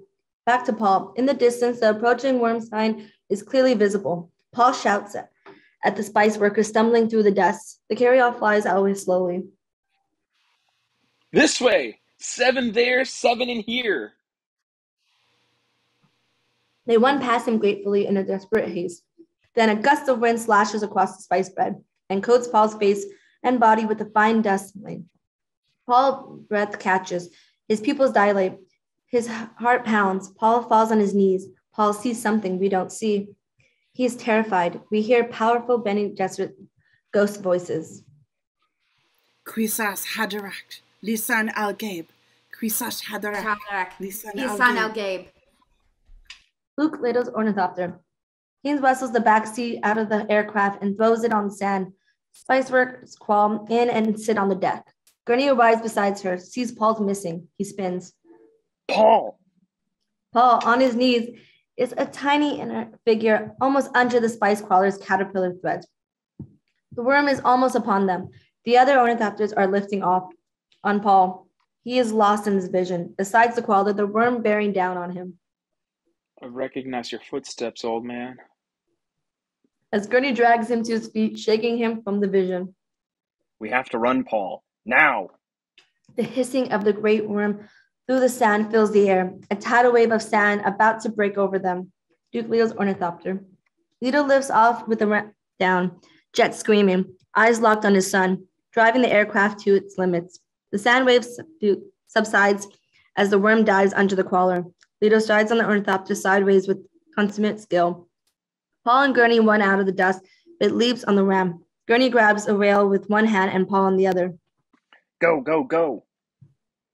Leto gives it everything. The overloaded ornithopter calls for altitude, jets burning, wings beating, metals creak dangerously. Turbines whine like banshees. The crawler falls away below them. The worm erupts, swallowing the entire space crawler in a gulp, its cavernous maw rising out of the desert like a nightmare towards the struggling ornithopter. Clinging to Gurney, Paul stares down into the mouth in a semi-trance, smelling the spice on the worm's hot breath. And then they're away, watching the worm sink back into the sand, swallowing all their treasure. Paul sees Keen's muttering under her breath, with religious her eyes on the worm below. Bless the Maker and his water, bless the coming and going of him. May his passage cleanse the world and keep the world for his people. The rescue spice workers, out of breath, are praying. Exterior Aircraft Bay Day. Duke, Leto, and Paul get out of Leto's ornithopter and walk towards the city. Leto speaks sternly to Paul. And not take such risks. You have responsibilities. I'm sorry. It won't happen again. Go! Paul leaves, shaken. Besides the ornithopter, Keen stands watching. Leto strides towards her. Everything they left is in shambles. It's plain to see. We've been set up to fail. When you report to the Emperor, you must say the rules weren't followed. All I can report is what I saw. That carryall was not sabotaged, just old. The desert isn't kind to equipment. You know what'll happen if I fail to get spice production back on track. The Harkonnens will return. I'm not here to take your part. Arrakis is seeing men like you come and go. She's about to add something like, "You're no different," but bites her tongue. Still, Leto reads the fear in her eyes. Harkonnens. Exir, Salusa Secundus, Military Spaceport Day. A harsh planet, its stony ground racked by strong winds. This is a massive military base. Scores of gunship and troop carriers are grounded here. Ornithopters buzz overhead. Gigantic imperial flags flutter in the wind, bearing the Emperor's crest, a golden lion. Super Salusus Secundus. Thousands of warriors in armored suits kneel on the tarmac. They are Sadakau, the Emperor's elite soldiers. They are pale-skinned and bearded, their hair worn long, where the Atreides troop have an air of gallantry about them. These are savages, eyes full of aggression and bloodlust, empty of compassion. They were bred for murder. Cadaverous priest sings litany in some faint tongue, the sound menacing and strange. Figures walk the row of soldiers with boughs of blood, dripping their tums. They daub each Sadakar's forehead and tongue. The blood flows from the sliced throats of prisoners crucified upside down on the edge of the field. A Bashar of the Sadakar, an officer, leads Peter on the inspection of the troops. Even Peter is daunted.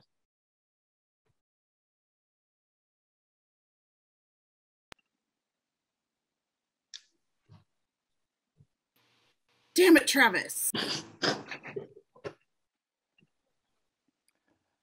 You outnumber the Atreides 3-1 still to come to us.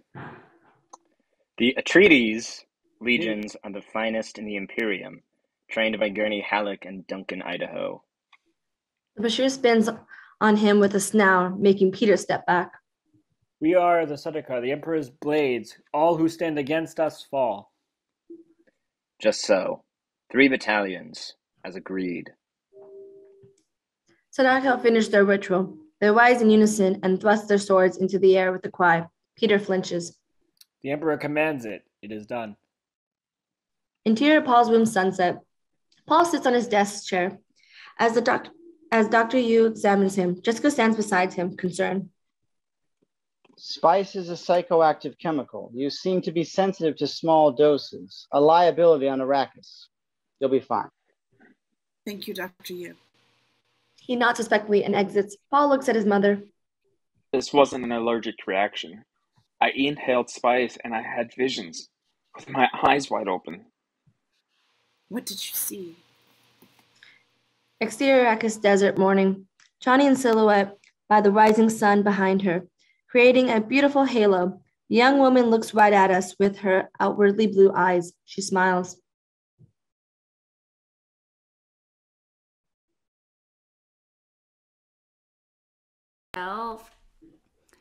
Some of my people thought a savior might never come.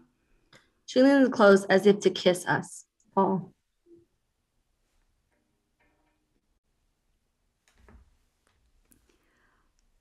but not me. But then Johnny darkens. I knew. Shrink. I knew you couldn't stay the hell away. And now we, Paul, look down to find the hilt of a knife sticking out of our own chest. Paul falls to his knees like he did in the desert. Interior Fremen house, Akaste. Jessica is holding a baby in her arms. The baby is wrapped in Fremen clothes. Jessica's face is covered with ancient Fremen words written in dark henna by her side. Back to Paul and Jessica in Paul's bedroom. Paul stares at her shaken. I know you're pregnant. Jessica stares at Paul in dread, hand going to her belly, her voice a whisper of disbelief.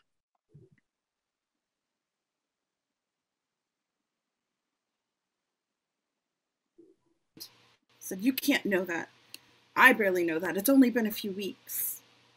Tear residency corridor. Jessica in tears walks in the corridor, trying to control her emotions. Paul is the one. He is the one. Kwisatz Haderach, Lysian Al-Gaib.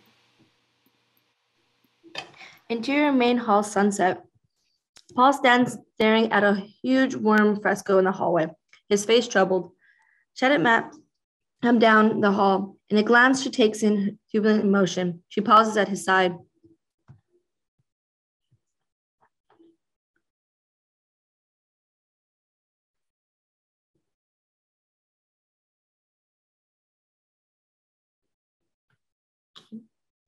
Mute. You are touched by Shai Halud. The vision is a gift. Don't be afraid to see. She walks on. He looks after her in astonishment. Exterior Akin residency. Balcony day. Paul looks out over the city and to the dunes beyond.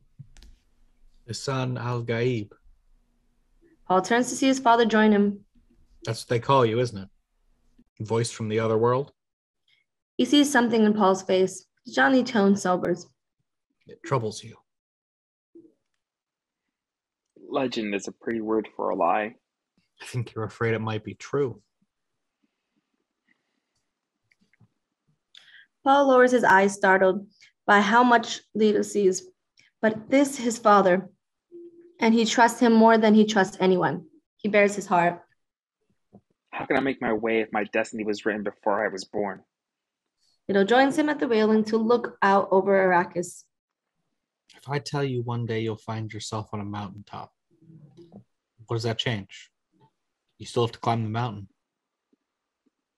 Destiny grants us nothing, and it takes nothing away. We have to fight and bleed for the future we want, because when all's said and done, there's only one way to find out if a prophecy is true. We earn it. Paul nods, like a weight has been lifted, and their formality gives way to a hug, because Paul is scared, and Leto knows, and loves him no matter who he's meant to be. Prophecies be damned. Interior Arrakis' Paul room night. Paul really strips off his uniform, lost in thought. Dr. Yu appears in the doorway. He sets a white tablet on a tray on the nightstand. Paul nods. Interior Akin war room. End of day. Duke Leto stands in front of Duncan, Idaho. Leto communicates with the precise hand signals using the treaty's combat sign language. We can read the translations with subtitles. Leave at dawn. Give this message to the Fremen. The Duke gives him a tiny object. Trust no one. Duncan bows and leaves. Leto stays alone, lost in his thoughts. Interior landing, barracks night. Gurney leans his against the soldiers. His calloused fingers draw mournful arpeggios from the string. The troops listening. I remember salt smoke from a beach fire, the seagulls crying on the strand. Interior master bedroom night. Leto and Jessica lie in bed, intense frown on Leo's brow. Now worlds away in stranger skies, they call no more, they call no more. You have to sleep. She reaches for the silver tray on her bedside table, a sleeping pill from Dr. Yu. Not like that. She smiles, knowing what he wants. Close your eyes. He obeys. She lays her fingers on the temples, her thumb on his third eye, and hums softly, a beautiful hypnotic drone. Instantly, Leto's breathing deepens. The lines on his face suits away. A smile touches his lips, and he's asleep. I remember perfume on a silken veil, lover's arms pale against the dusk. Jessica lies back. She lays a hand on her belly with a listening expression. Meditative, she smiles to Now worlds away, those winsome ladies, they call no more, they call no more. kicks her sleeping pill and closes her eyes. I remember garrisons of old campaigniers, years washed with weariness and wine.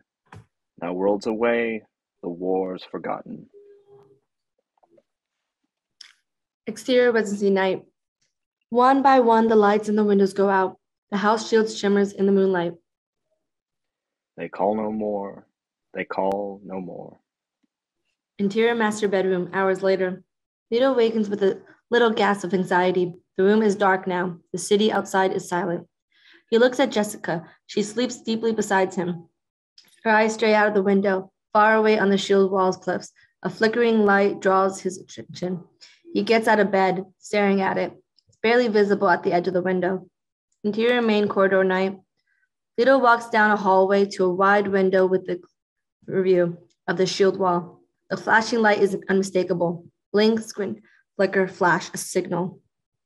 From a roof nearby, he sees another light flash and answer. He frowns. What does it mean? A strange mewling noise turns his head, an odd animal sound. Inside the house, he switches on his shield, draws his knife, follows the sound, touching his transceiver as he goes. Security. Security. How what? No answer. A faint hiss of static.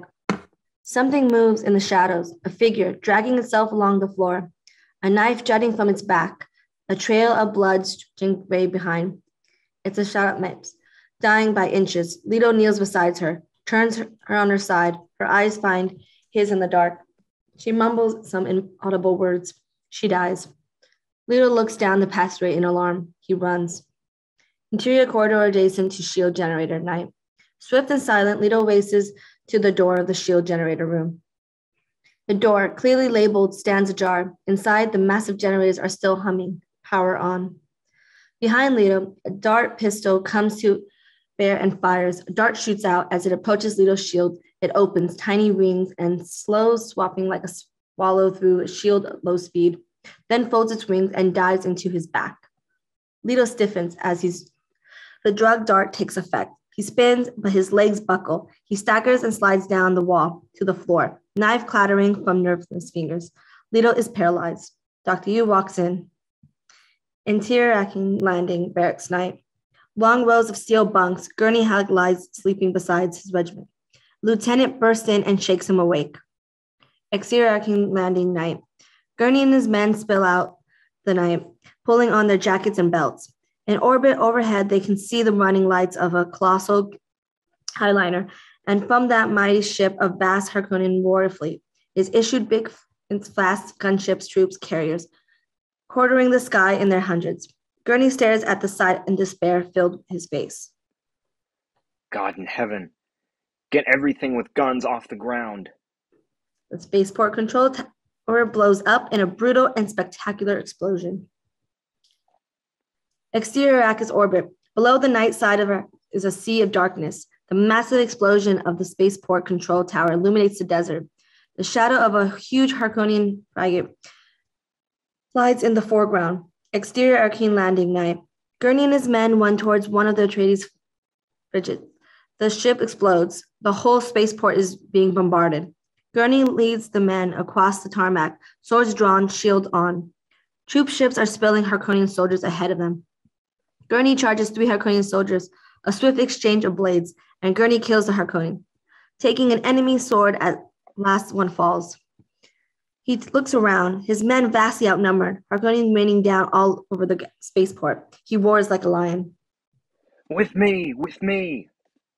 He charges, a sword in each hand, a wolfish smile on his face, and his men follow him into the jaws of hell. Exterior Arcane night, a flock of Harkonnen star troop ships land around the residency. Exterior Arcane Arcane Residency Night.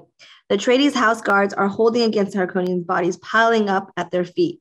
Then begin dropping from the sky. They join the battle. Atreides guards fall. The invading force breaks through into the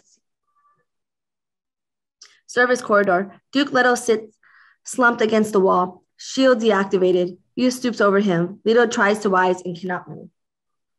I'm sorry, my lord. I am, but I've made a bargain with Baron. Why? I had no choice. The Harkonnens have my wife, Wana. He is in agony at the thought, tears streaming down his face.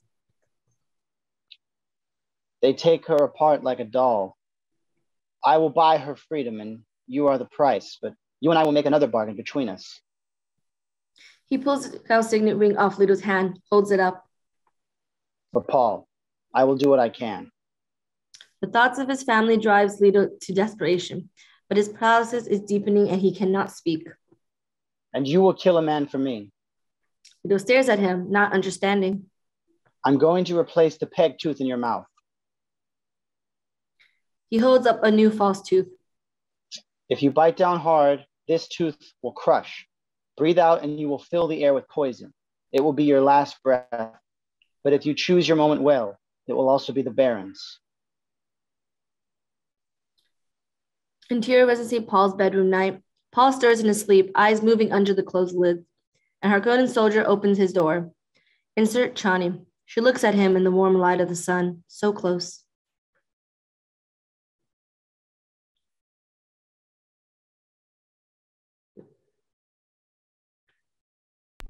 Paul, you need to wake up.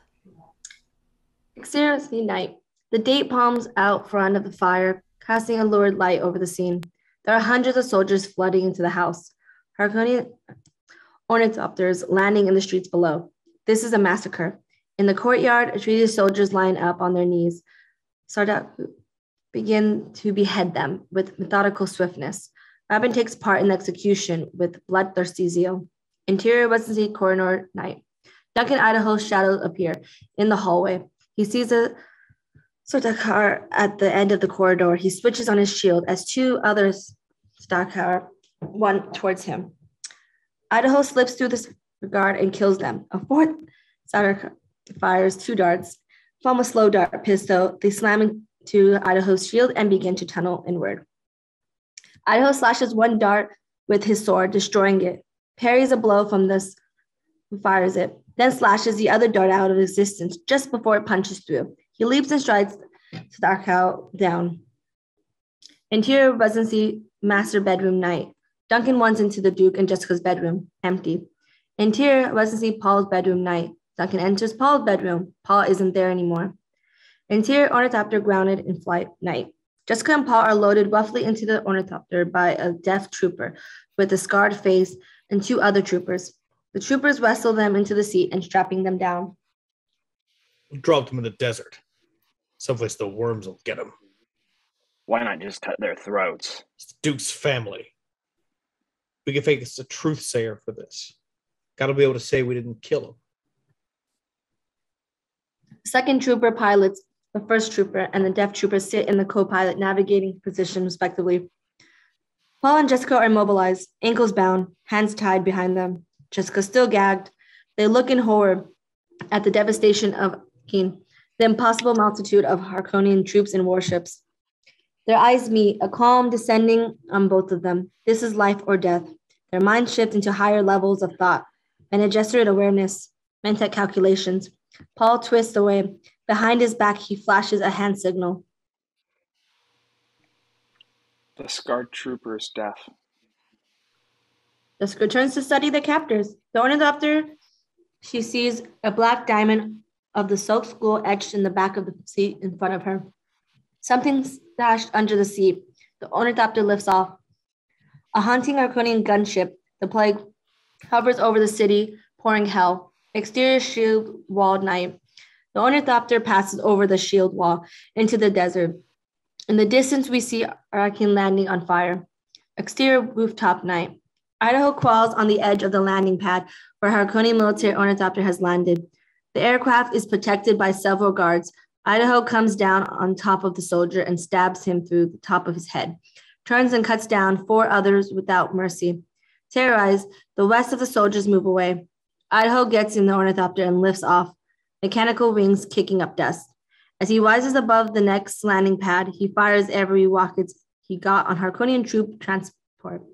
An enemy frigate spots them and immediately fires. Duncan avoids the missile by diving towards the surface of the city, hiding at a lower level into the filled with Harkonian troops. He spins around, firing at the troops, and rushes at high speed into the street.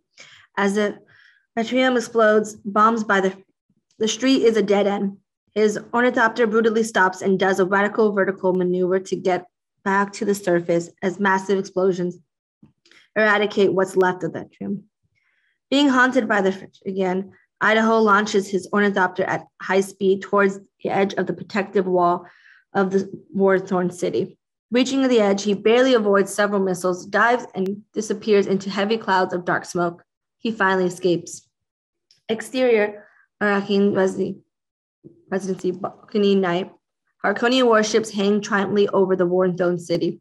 Weapons fire and cries out of agony rings out into the streets. Peter stands watching with the bound of battered to fear her guarded by 4 cows. Peter is gloating. Checkmate, old friend. How humiliated doesn't answer. Interior ornithopter in flight night. Ornithopter holds its heading, leaving the troopers little to do. They turn, their eyes finding Jessica. I never had a highborn. You? Benny Gesserit ain't all highborn. No highborn enough for me. The deaf trooper reads lips. He's followed this exchange. Let's feed the cub to the worms and give her a long goodbye. Paul studies the first trooper with Benny Gesserit intensity. His eyes, his lips, his hands, the pulse in his neck.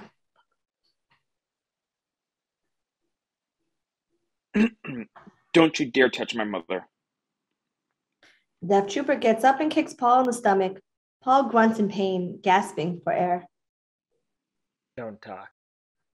Ornithopter enters the desert proper, low over the dunes. Paul slows his breathing, masters his body, gets his breath beside him. Jessica sees what he's about to do and stiffens.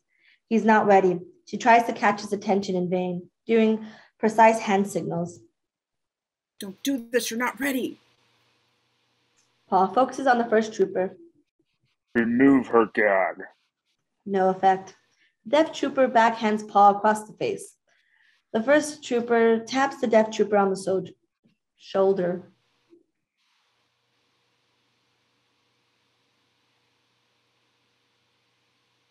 We're far enough out.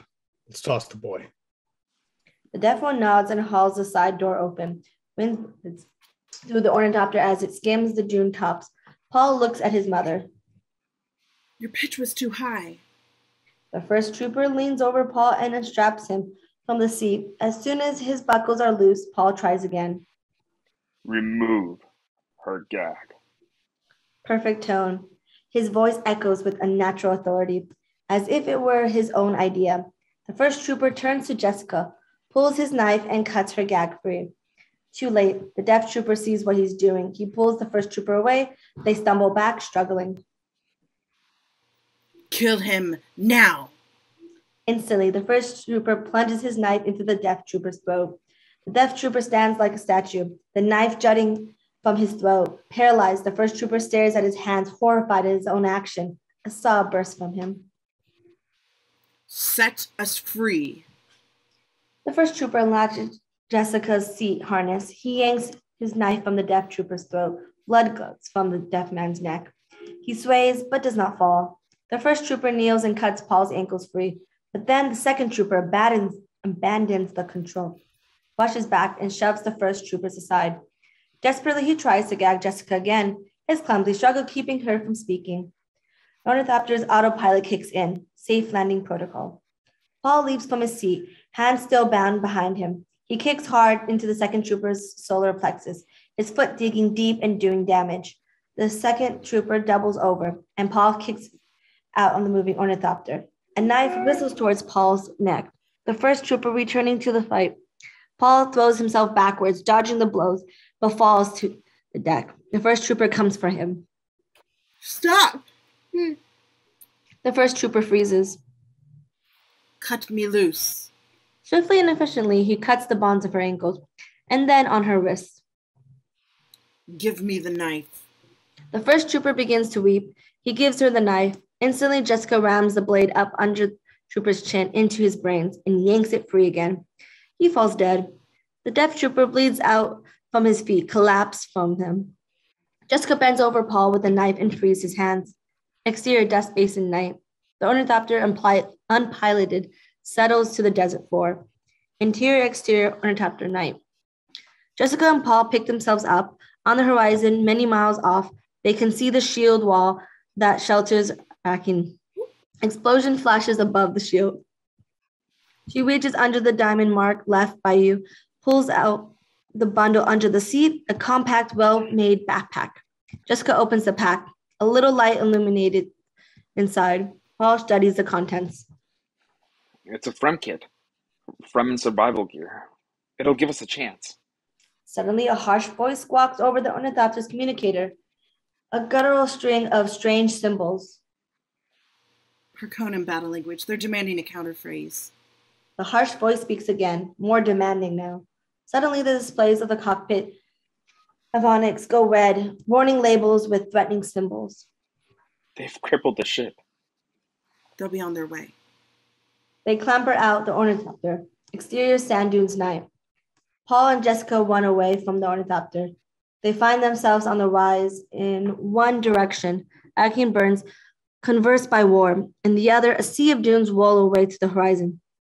They're totally exposed. They press into the dunes, barefoot in the sand in the dark. Paul lugs the from kit. The wind picks up, spice dust swirling around their feet. Paul and Jessica stare at the city on fire. Interior dining hall night. Baron Vladimir Harkonnen sits at the head of the table, under the mounted bullhead. He wears a Harkonian uniform with military trim for his day of triumph. Before him is laid a lavish dinner for one, a steaming roast, cheese and wine. He eats the roast directly from the platter with fork and carving knife, breathing like a buffalo. Arrakis-born servants stand ready at either side, petrified. Guards stand with their backs to the wall. You have a good kitchen, cousin. He directs his words to the far end of the table where Duke Leo sits naked, chained to a chair under the portrait of his father. He is slumped over, still woozy from used drug, the Baron just a blur to him at the head of the table. Outside the high windows, the night is torn by violence everywhere the eye touches. Columns of smoke rise over the city, lit from below by lurid red flames. Peter enters with Dr. Yu, stride beside the Baron. My Lord Baron, Dr. Yui. The traitor. What do you want? I jammed their comms and lowered the shields. I delivered the Duke and his family. He glances uneasily at the far end of the table where Leo stares at him glassily from beneath his tossed hair. The Baron squats at the Yu's face, drawn and tragic. The bargain to the letter. And what was I to do for you? Deliver my Wana from her agony. Ah, yes. The Baron stabs his fork into the roast and rises, his feet briefly leaving the floor as his Spencers overcompensate. I said that I would have set her free, that you could join her. He reaches out and takes Dr. by his hair. His grip shockingly strong. Yui grasps.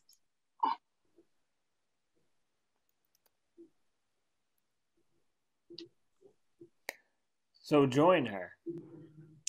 He lifts the carving knife and saws off Yui's head, so brutally and swiftly that Yui has no time to struggle. A spray of blood spatters the servants who dare not move. The Baron shows Yui's head to Peter and lets it fall. He swings the knife slowly around, theatrically to Leto. The Baron walks slowly down the long table with floating strides, dragging the knife point along the table.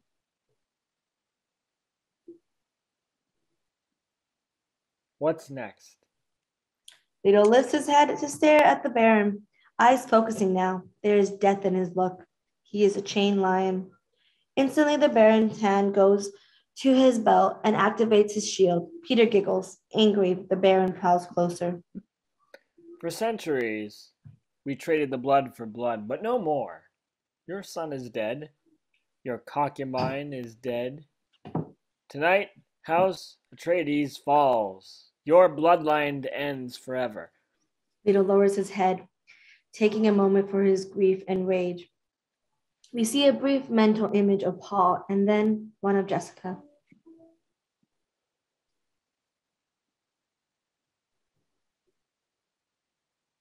Pray, here I remain. The Baron grabs Leto's hair and drags his head up, the carving knife at the ready. Leto takes a deep breath. What did you say? Muscles clench in Leto's jaw, a tiny crunch. Leto opens his mouth and blows out a cloud of poisonous vapor. The vapor is slowed by the Baron's shield, revealing its curving boundary, penetrating only partially. The Baron leaps backwards, retching and screaming. He slaps his dispenser system into overdrive and shoots up to the ceiling, tumbling head over heels. Below him, the vapor spread across the room with shocking guards and servants falling dead in a wave from one end of the hall to the other. Peter among them, his face twisting into a spectacular. More guards rush inside and fall dead in their turn. Yes! The door slams shut from the outside. Interior still dawn before sunrise. Dim lights filter through the tent walls as the sky brightens outside. Sand hisses softly over the tent. Paul unpacks the front kit, taking inventory, laying out the items.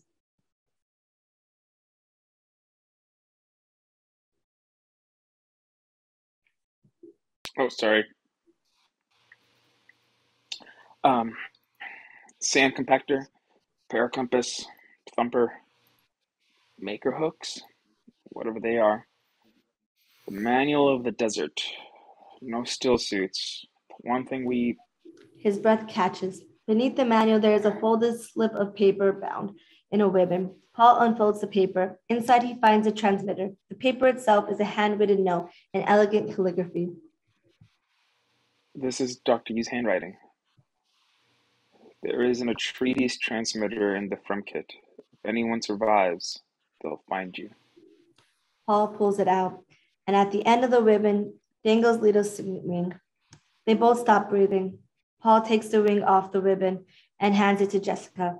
Heavy, ancient, and obviously authentic. It means death. They both know it. Tears shine in Jessica's eyes as the struggle for control. Her chin trembles. Paul unfolds the paper. Inside, he finds the compact edition of the orange Catholic Bible that you gave him. The paper itself is a handwritten note in elegant calligraphy. Jessica gives a short, sharp wail and covers her mouth. Paul watches the sand hissing over the tent, darkening the interior as it covers the translucent fabric. Jessica curls up and sobs, the love of her life gone forever. Interior, Arakin West. Dining hall, sunrise. Duke Little Atreides lies back in his chair, eyes open, looking at eternity, a white dust covering him and his surroundings.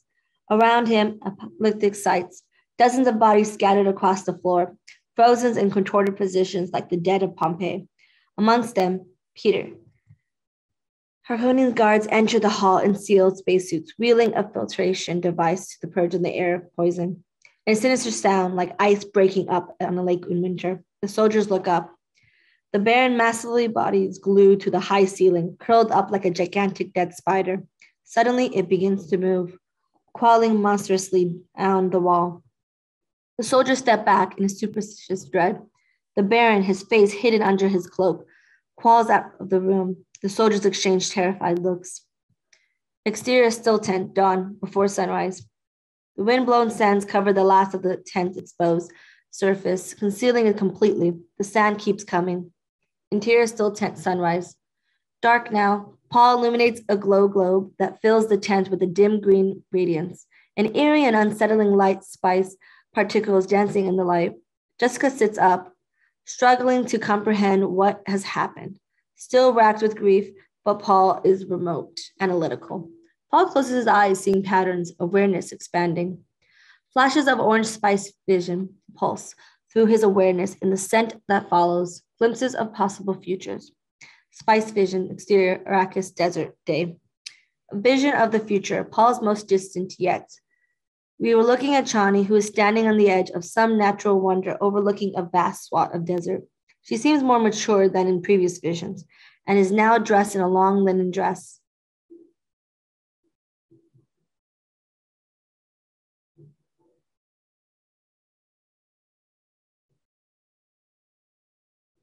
Lizana Agayu, Chani lovingly motions for us to join her. Bless your coming and going. As we approach this overlook, we begin to hear what sounds like roaring. May your passage cleanse the world. Chani points down at what's happening below, asks us a question. Will you keep it for your people? Rather than finding an adoring crowd, what we see is nothing short of hell. A ferocious battle to the death between thousands of Fremen fighters and even more Sarek warriors. The scene is one of the endless blood and screaming and fire and terror.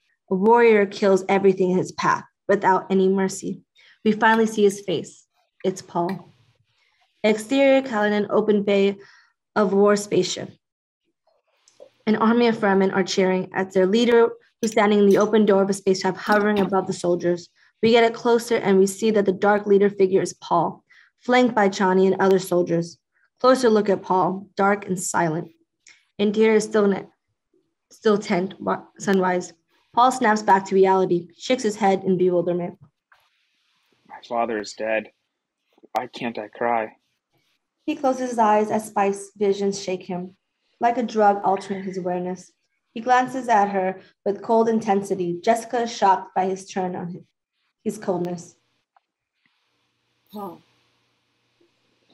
There's something awakening in my mind. He sounds half mad. Jessica recoils, afraid of the visionary light in his eye, afraid of what he sees. She looks at him closely, he trembling, his eyes far away. You're afraid. What do you see that you fear? Holy war. Spreading across the universe like unquenchable fire. A warrior religion that waves the Atreides banner. Fanatical legions worshipping at the shrine of my father's skull. A crusade in my name. My name. That's the future. It's coming. Paul. Paul. She grabs him by the shoulders, anchoring him. Your name is Paul. Paul Atreides. You are Duke Paul Atreides. He looks up. His eyes are shining with tears. Get off me! Jessica moves back. You did this to me. You Bene Gesserit. You made me a freak. Jessica slowly goes back closer to him. She pulls him into her shoulder, holding him. He bursts into sobs. Finally, she cries with him. Exterior, Keen's home day. A house high up on the edge of the city with commanding views, accessible on one side from the streets and the other side from the desert. The home of Keys. Keen stands on the terrace, looking out the Harkonian war fleet in the skies of Arrakis. Her face is grim. Her eyes widen as the Harkonian ornithopter swoops directly towards her, flares its wing in a daredevil maneuver, and lands lightly on the ledge in front of the house. Duncan Idaho gets out, haggard and roars. Kynes! Kynes hands out to the hilt of a Sinai sleeved at the small of her back.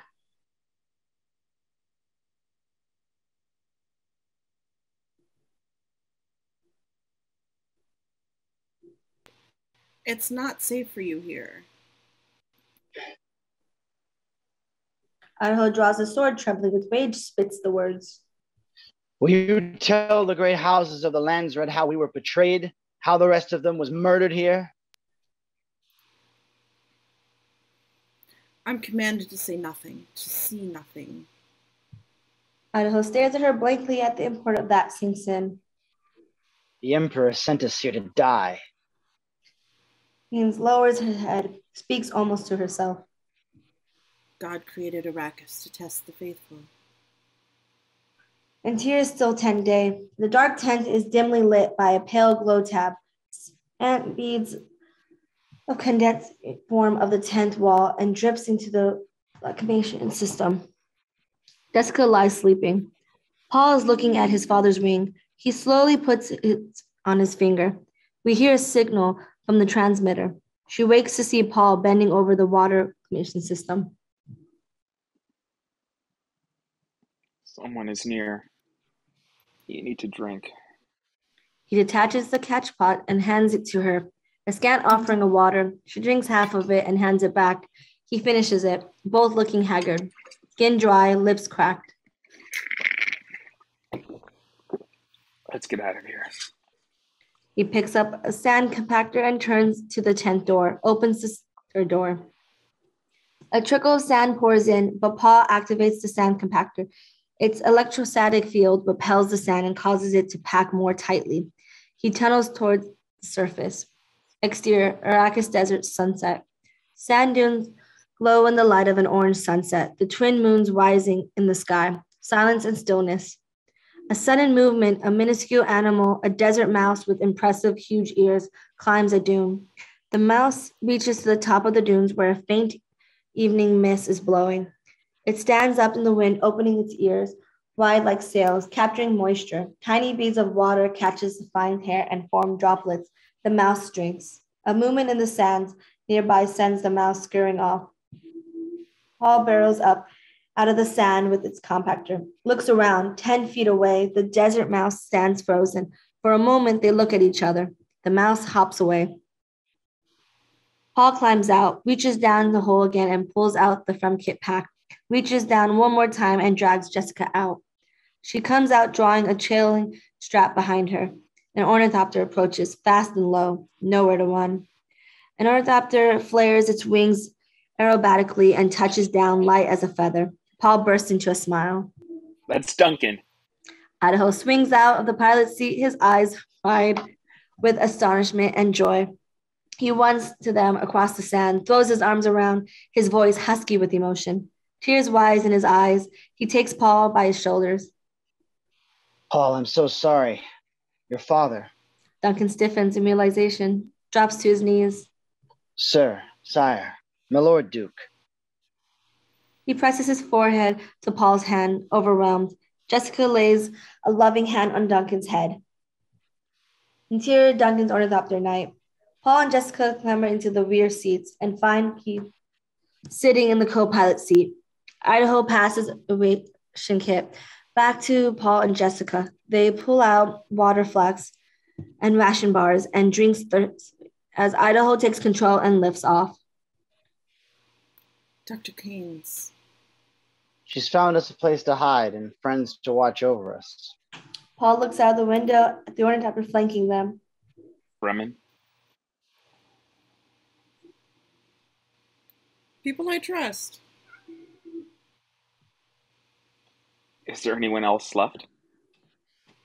Idaho shakes his head grimly, remembering the carnage. I listened on the combat channels. Gurney gave him hell at Arakeen Landing but lost the day. They must have landed 10 legions, hundreds of ships. There were Sardaukar with them, at least 2 battalions. You're sure? You cross swords with a Sardaukar, you know it. So the Emperor's taken aside. What says the judge of change? He looks back at her sadly. My title is hollow. The Emperor forbids me to say anything at all. Yet you risk your life to help us. Exterior rocky memory dawn. Swiftly the Fremen cover the ornithopters with camouflage tarpaulins and anchors them to the ground. We have to get inside. There's a storm coming. Paul looks far off as he can see the storm as a column of darkness blotting the stars. At its edge, the stars shine blood red through the haze of sand and dust. The Fremen find a subtle marking on the rock. Using sand compactors, they dig down until the door is revealed. The Fremen work a hidden latch. The stone slab swings inward, revealing a corridor. Haynes leads them inside. Interior Research Station, Nexus Day. A huge circular chamber with a central pillar of stone. Passages lead away to laboratories and other facilities. Well-hung vents open in the rocky ceiling. Warm, indirect sunlight shines through some fissure high above. The floor is drifted with sand. Haynes nods at her Fremen escort. Interior laboratory day. Haynes leads Paul, Jessica, and Idaho through a door. They are accompanied by two Fremen. Tanit and they enter a wide hall. Lights flicker on. They see science facilities on each side, botanical labs, chemistry labs, storerooms. Tonight, you will find still suits to fit our visitors. Shamir, coffee service, please. Yes, Liat. The Fremen hurry off with unquestioning obedience. Paul watches this curiously. Who are you to the Fremen? He smiles slightly and does not answer. Idaho, ever cautious, prowls across the station, peering into laboratories, hands on his weapons. Haynes looks at Paul. Do you know what this place is? It's an old ecological testing station. They were meant to tame the planet. Free the water locked beneath the sands. Arrakis could be paradise. The work had begun, but then we discovered the spice. And suddenly no one wanted the desert to go away. Interior laboratory day.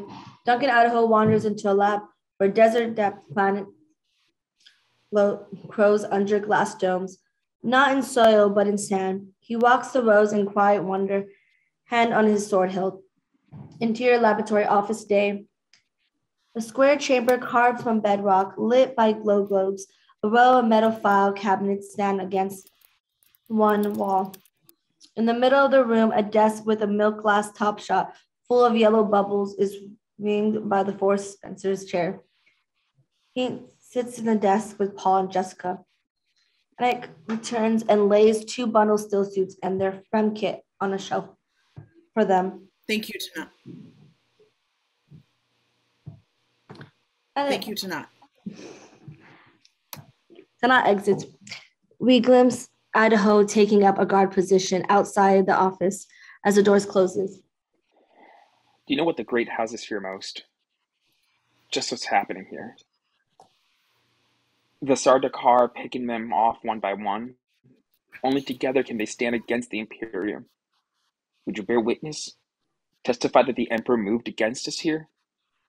If they believed me, there would be general warfare between the great houses and the Emperor. Chaos across the Imperium. But suppose I presented the Emperor with an alternative to chaos. The Emperor has no sons, only daughters. The audacity of his words take their breath away. You'd make a play for the throne. You're a lost boy hiding in a hole in the ground. Paul's voice cracked like a whip. You will call me my lord or sire. Fremen speak of the Listen Aljabe, the voice from the outer world who will lead them to paradise. Jessica frowns. Paul's accepting the religious mantle. A dangerous game, she murmurs. Careful. McKean looks away, shaken. Her heart wants to believe. Superstition. I know you loved a Fremen warrior and lost him in battle. I know you walk in two worlds and are known by many names. I know your dream. He stares at Paul, suddenly vulnerable. As Emperor, I could make a paradise of Arrakis with a wave of my hand. Interior next day. His Fremen's companions, 6 warriors, men and women, sit drinking coffee from little silver cups. A quiet scape makes them all freeze like deer. A spill of sand from the vents overhead draws their eyes. We tilt up to see her dropping through the vents, falling in slow motion on Spencer's. We track them as they fall, 50 Imperial soldiers landing lightly on the chamber floor. They look around. The Fremen have vanished. One of the troops to pick up a silver coffee cup, a trickle of coffee in the bottom. He frowns thoughtfully. And the Fremen erupt from the sand all around the Starkhouse. Knives drawn, they leap into battle like dervishes. 6 against 50, fighting with superhuman skills. Interior laboratory corridor day. Duncan Idaho looks up at one of the Fremens coming from the Nexus and falls on her face, a knife in her back. Pour through the door behind her. 20 of them. Idaho looks at them and sees his death. A strange, wild joy starts up in him. And this is how it ends. He slaps the door behind them twice, draws his sword, and walks to meet his enemy. Interior laboratory office, corridor day. Hearing the clash of steel, Paul leaps up and opens the door. Halfway down the hall, Duncan Idaho stands against the wall, a long sword slashing, his shield sparkling. There are 5 dead at Idaho's feet already, but there's still 15 more trying to kill him. Swords and daggers stacking into his shield. Idaho fights like a god of war, his blade too fast to follow. There's in knowing this and his last stand, he ignores the damage he's taking. But as Paul watches, Stalker's sword rams through Idaho's chest and out of his back. Idaho kills Stalker, but staggers on one knee. Another knife rams into him. Idaho kills one more and falls, dying. Paul pulls his knife and leaps forward with a cry. Duncan! Paul, no! She drags him back into the office. Stalker advances down the hallway towards them. Haynes slams the door and locks it. Paul throws himself against the door with a howl. He's gone. Haynes swings a steel file cabinet away from the wall, revealing a dark, narrow passage. She grabs a still suit and from kit from the shelf, hands them over. Come. They hurry through. She swings the door shut behind them. It closes like a bank vault, a thick slab of steel. Hallway. Gal reaches the laboratory office door and finds it locked. The lead scout pulls out a laser cutter to cut through the door, and behind him, impossibly, Duncan stands up. A sword through his body, a dagger in his shoulder, he sways on his feet as he lifts his long sword. Stalker turns.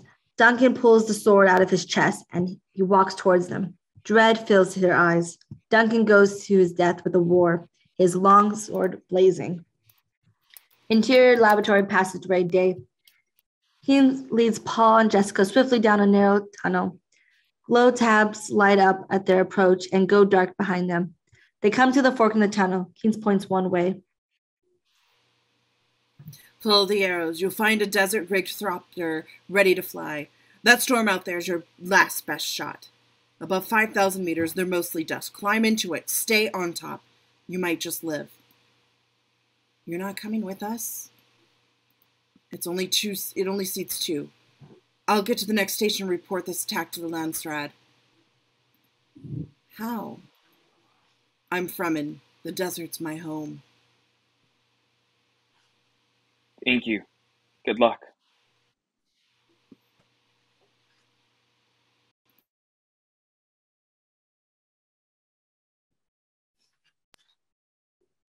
She disappears down the other passage. Paul and Jessica turn and press into the dark, following the dim air that light up before him and fade behind. Interior laboratory, corridor day. Duncan lies dead, surrounded by 19 fallen soldiers. Interior cavern hangar day. Paul and Jessica enter in where a small ornithopter sits in the pool of a light from an opening in the roof. It's a fast, delicate craft compared to the military airships we've seen previously. Its cockpit a bubble of glass. They stow their equipment in the ornithopter and climb in. Paul adjusts the pilot's seat, test flights control. Exterior rocky spire day. The sun's still low in the sky. The cloud wall of the storm looms apocalyptically near, wild with lighting. Keynes emerges from the rocky spire, rigged for the desert, in still suit and robes, a frem kit on her back. She looks out across the desert. In 2 places, warm sign is closing in, drawn by the active shields nearby. She moves away from the rocks along with ridge of the sand dune. As she walks, she takes 2 micro hooks from her belt and telescopes them to full length, surveying the desert. She watches the light ornithopter flown by Paul and Jessica mount into the sky and race for the storm. A moment later, 3 military ornithopters lift off in pursuit. She frowns. Suddenly, the blade of a dagger erupts from Keen's chest. She screams and tumbles down the dune, losing her maker hook. A Sacro assassin walks down the dune across after her with a bloody blade. At the bottom, Keen's lies gasping her breath, reaching for a scythe, which has fallen out of her reach. She looks up, watches Sacro come, sand slipping down the dune, face under her boots. He stops, standing over here with a cruel sneer.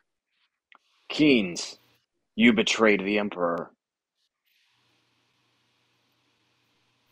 Keynes hears a sound or fail to notice, a hiss of sand beneath him, growing louder. She begins to pound the sand with her fist, a steady drumbeat. She snares at his killer. I serve only one master. His name is Shai Hulud. Desert opens up beneath them and a sandworm surface. Its great maw opened wide. It devours them both in a flood tide of sand and sinks back down into the darkness. Interior Ornithopter Day. Paul pushes the power bar forward and pulls back on the yoke. The little ornithopter engine whines as it dashes for the storm, sinking them into their seat as it climbs.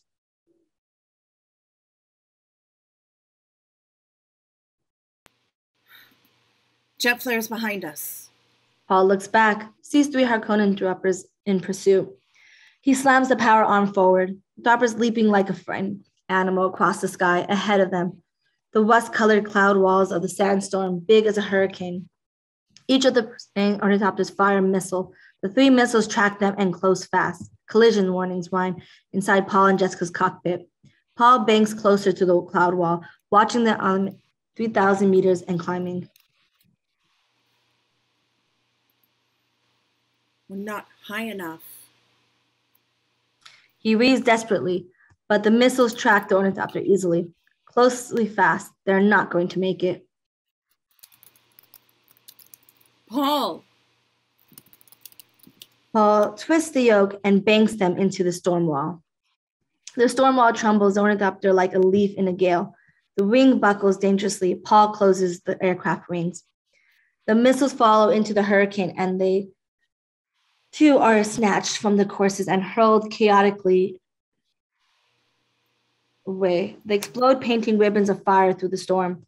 The Harkonnen ornithopters break off the sandstorm in death. Paul and Jessica are crushed into their seats by their ornithopter spin. Sand sings against the sledge. Paul fires jets and bursts, slowing their rotation. Visibility drops to 0. Only the wash to dust over the windscreen and the green light of the instrument panel. Paul eases the wings open to short stubs, struggling for control, and the engines die. Instruments retain power. The only sound are the wind and creaking metal and sand scoring the hills. The elevator still spins, tumbling chaotically. They are rising, climbing past 4,000 meters. I must not fear. Fear is the mind killer. Jessica hears him and joins him in the attitude of prayer. Fear is the little death that brings total obliteration. I will face I fear. will face my fear. Paul fights to control the tumbling ornithopters, flying dead stick. The engines are out. Exterior Arkan residency day. Harkonnen dreadnought still hovers over the great house. Harkonnen guards stationed at every door in total control. Interior Arkan residency bathroom day. The Baron reclines in a high-tech tub filled with vicious orange fluid. He's coated to the collarbones. One of the cheeks is spider-webbed with white threads, like cracks in an old painting, the after effects of the poison. 2 teenage slaves tend to him, a boy and a girl, both very pretty, in revealing tunics. Both terrified, the boy feeds the Baron's fruits from a platter while the girl dabs tentatively at his cracked cheek with the medical swab. Robin enters and approaches the tub, averting his eyes. So, the female slave touches the Baron with a swab as he jerks away in pain. Slapping the swab from her hand, she cringes.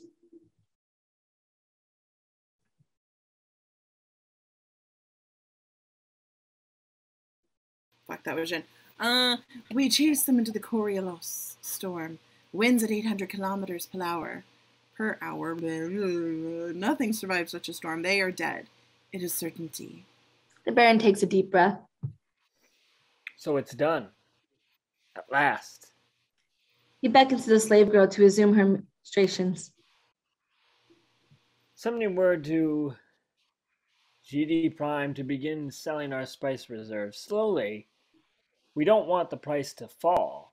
You cannot imagine what it can cost me to bring such force to bear here. I want you to squeeze, Raven. Squeeze hard. My name is Raban, and yes, uncle. And the Fremen? The Fremen. Kill them. Kill them all. Interior ornithopter in flight, Dave. The altimeter reads 8,000 meters on Paul. Above 5,000 meters, they're mostly dust. Climb into it. Stay on top. Stay on top. You might just live. 8,000 meters. We're still climbing. Dust has penetrated the cockpit. It swirls across the deck and hangs in the air, laden with spice, orange notes drifting before his eyes. Jessica coughs in the dust. I'll need to time the top of the vortex. I can see it. It will be there in a few seconds. I can see it. Paul opens the wings. It takes all his strength. They creak and whine, but they're firm. Exterior dust storm day. The little ornithopter breaks out of the vast storms miles up, banking away from the hurricane into blue skies. The aircraft glass bubble has been scored in a milky translucent by dust. The wings are bent and trembling. The engines choked by the dust compactor hard as concrete. The ornithopter is a glider now. Interior ornithopter in flight. Day, descending silently and swiftly, Paul sees warning lights multiply across the instrument panels as systems fail. As soon as we're down, run for the rocks. Jessica nods, bracing herself against the fuselage. Exterior desert day. The ornithopter skips across the sand, spoots breaking rings crumbling, and comes to a stop, tilted into one side. Paul and Jessica climb out, grab their gear, and run struggling through the deep, soft sand towards the rocks. Halfway to the ridge, they hear the deep hiss of the sound, the rendering of metal behind them, as the worm takes the wreck. Only when they reach the rocks do they look back, in time to see the huge worm sign disappear into the deep desert. The sun beats down, heat shimmers off, the rocks and dunes. Jessica peels off in her nightgown. Paul turns his back and dresses. They slither into swimsuits. Cut to, they are ready to go. Now we have to find the Fremen. Sierra Walk Ridge day. Paul walks, followed by Jessica. He's lost in thoughts.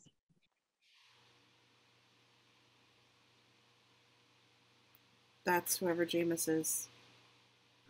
My dear friend. Exterior Arrakis desert day.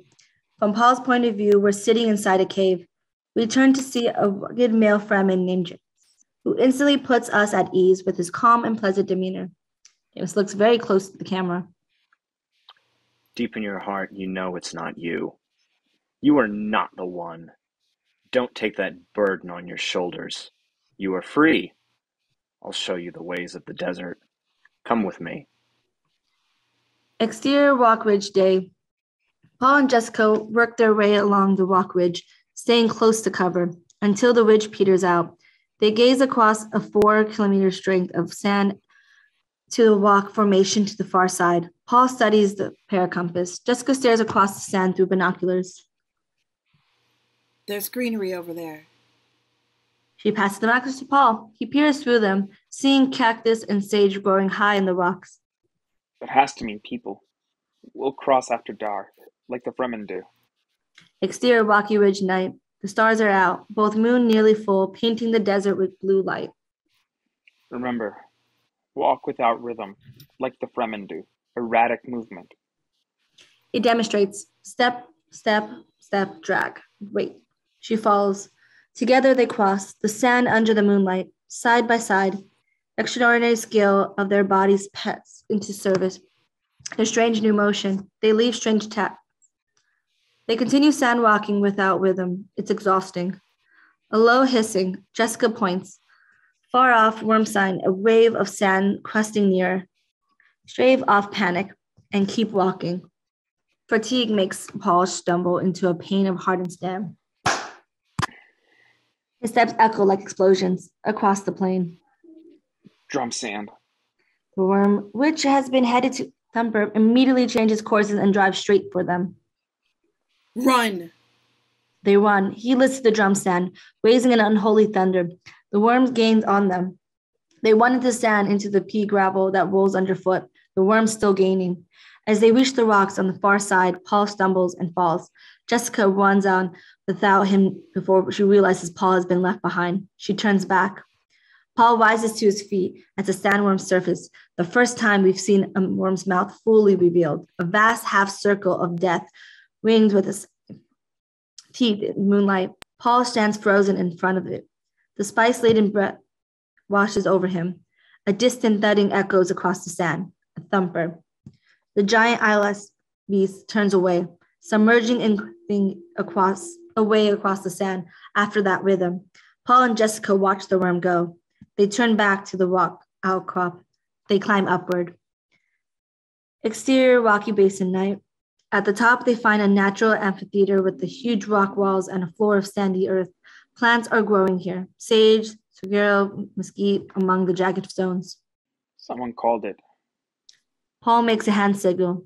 We are not alone. Quiet stirs all around them, dozens of silhouettes rise against the stars.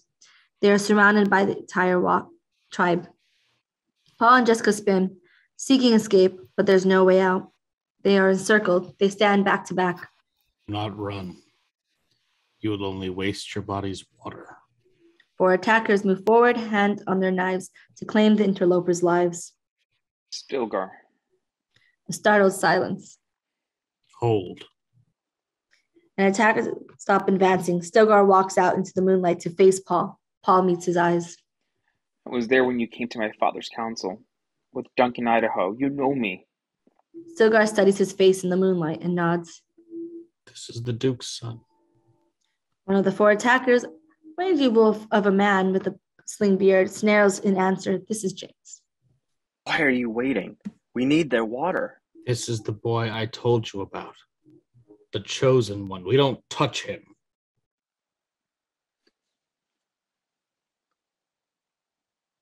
How could he be the Lozano game? He hasn't proven himself. They're weaklings. Jameis, hold. It was a brave crossing they made in the path of the Shai Halud. He does not speak or act like a weakling. Nor did his father. My thumper saved his life. Come to your senses, Stilgar. He's not the one. We have powerful friends. If you help us get off-world to Caladan, you will be well rewarded. What wealth can you offer beyond the water in your flesh? Stilgar clenches his jaw. He does not know the law. Oh, he does know the law, sorry. He considers Jessica and Paul and passes sentence. The boy is young. He can learn. Lyot favors him. He may have sanctuary. But the woman is untrained and too old to learn our ways. Stilgar looks at Jessica with grave courtesy. He reaches for his night knife. Jessica flashes into motion, trapping his hand, pummeling his body. She spins him around. The knife she sees from the troopers on the ornament flashes into her hand. In a moment, she's backed up against the cliffs, Stilgar pinned before her in a chokehold, her knife at his throat. Paul darts for the shadows. James leaps to intercept him. Paul kicks him in the solar plexus, chops his neck with perfect precision, and catches his pistol as it falls. The Fremen swiftly closes in on Jessica, weapons ready, but she tightens her grip until Stilgar shouts, Back, you dogs. She'll cut my throat. Paul swarms up the face until he finds a ledge that will hold him. He crouches in the shadows, controlling his breathing. The pistols aim at Stilgar. One move and you die. Why didn't you say you were a weirding woman and a fighter? Conversation ran short. She bears down on his neck until he cries out again. Peace, woman. I judged hastily. Words sent a shiver through the tribe. Cautiously, Jessica releases Stilgar. He steps free and calls out to the tribe. Ziyasha akumi. Umajila dia sihatura. Ruvalar likasat zia dihadagas. Chos. Avana dibilia hiak. Ukai ribi dunak. Fremen rush the shadows and help James to his feet. Paul, come down. On the ledge, Paul stands, lowering the pistol. A slim young woman rises from the shadows, and besides him, masked by her still suit, her knife shines in the moonlight. This is Chani. I would not have let you hurt my friends. She opens her stillsuit mask to look at him curiously. They say you are the mighty, but you look like any boy. Paul stares at her, at a face he knows as well as his own, the girl of his recurring dreams. Johnny smiles. You choose the hardest way up. Follow me. Exterior, rocky basin, night. Johnny leaps slightly down the rocky slopes to rejoin the others. Paul slides down beside her, less gracefully. Stilgar points at the pistol in Paul's sash, beckons for it. Paul glances at Jessica. She nods. He gives it up. You will have your own Mauler pistol when you've earned it. Stilgar tosses the gun to who holsters it fiercely. Johnny, take charge of the newcomers. See that they are safe on the journey. The girl nods. Paul's eyes go to her. Her name is Chani. I will not have them. Jameis, I have spoken. Be still. No. You talk like a leader, but the strongest leads. She bested you. I challenge her. I invoke the Amtal.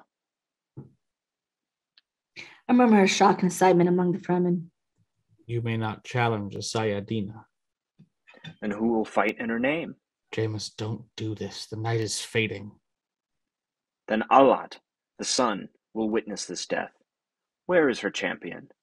All eyes turn to Paul. He finds himself stepping forward. Now he snarls in satisfaction. This is what he wants. He begins to strip off his stillsuit. I accept her champion. Exterior, rocky basin, pre-drawn. The Fremen have cleared the ground on a rocky platform. Nomus passes the circle, a sign knife in his hand, eager to fight. Jessica watches in dismay as preparations are made for her son to fight, this seasoned warrior. The sky grows lighter to the east, the little gray twilight before dawn. Paul is facing a wall, lost in thoughts. He has a sudden vision. Paul's vision. Paul fights with John. Paul feels a pain in his chest. He has been stabbed. He falls to his knees. Amos holds a sign knife with blood on it. Paul snaps back to reality. Paul removes his gear and gets ready for a fight. He feels alone like never before.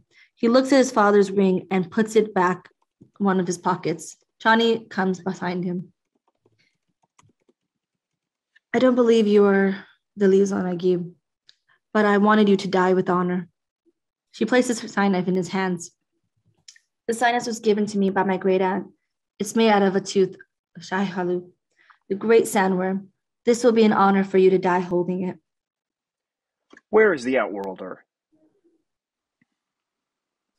I was a strong fighter. He won't let you suffer. Johnny? Yes. Paul considers telling her about his visions. Paul looks at Johnny in the eyes. She is troubled, a strange, intimate silence between them. Never mind. Johnny walks Paul to the circle. Paul steps in the circle, weighing the strange knife in his hands. He tosses and catches it a few times to get the feel. May thy knife chip and shatter. Paul salutes with his knife in a chivalrous manner. They begin to circle one another. You should welcome my blade. This world will kill you. Quicker this way.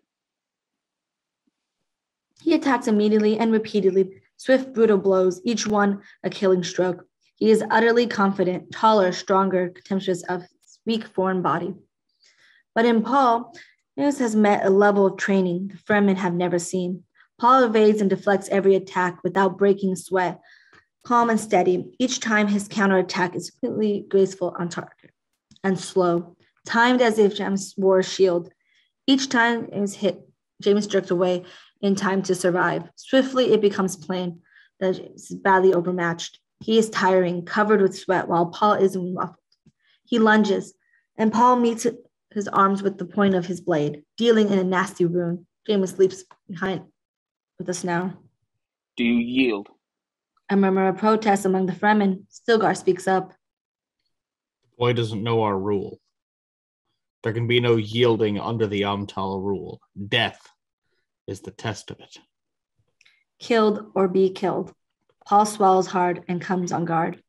Fires clash again and again. Every time Paul proves untouchable, but fails to strike a killing blow.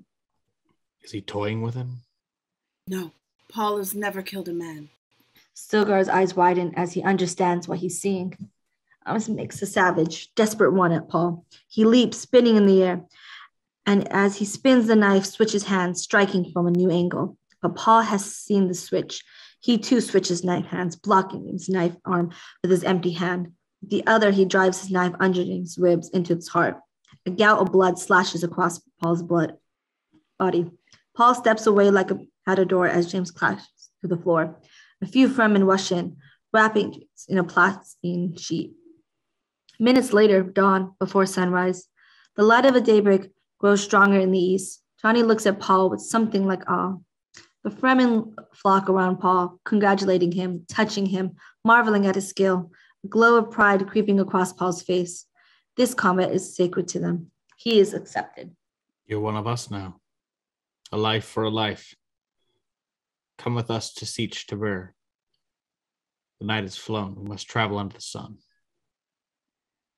Jessica is troubled, seeing her son become a killer, a tribesman among those savage people.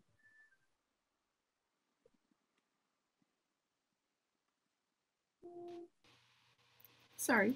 Paul needs to get off world. You must have ways. Smugglers. Ships. No. She looks at her son. Paul's eyes flash in the light of the baking day. His vision is clear. The Emperor sent us to this place. And my father came not for the spice, for the strength of these people. I am the Duke now. My road leads into the desert. I can see it. If you'll have us. Jessica nods, not understanding but trusting him. Paul looks at Stilgar. We will come. I know your ways. Exterior, rocky ridgeline dawn. The tribe moves single file along the elevated ridge. Stilgar leads. At the tail of the column, 3 Fremen carry Jim's wrapped body, a treasure of water. In the middle of the column, Paul clenches at Jessica's arm. Staring at the sun, she turns to look. Far off, silhouetted against the sunrise, a sandworm passes, traveling on the surface. On its back, hanging on with the maker hooks, Fremen are riding, robes fluttering in the wind. Paul and Jessica watch the worms pass by in awe. Paul turns to whisper to his mother in fierce triumph. Desert power. She smiles at the golden light, making his heart skip a beat. This is the image from his visions, the dream girl. This is only the beginning. She turns and walks on across rocks in the golden light. He follows. Around them, the sand stretched towards the horizon, towards a future he cannot see. Fade the back, the end. Woo. Well, thank you very much for watching this a little bit longer of a read. Have a wonderful night. Everyone did a great job.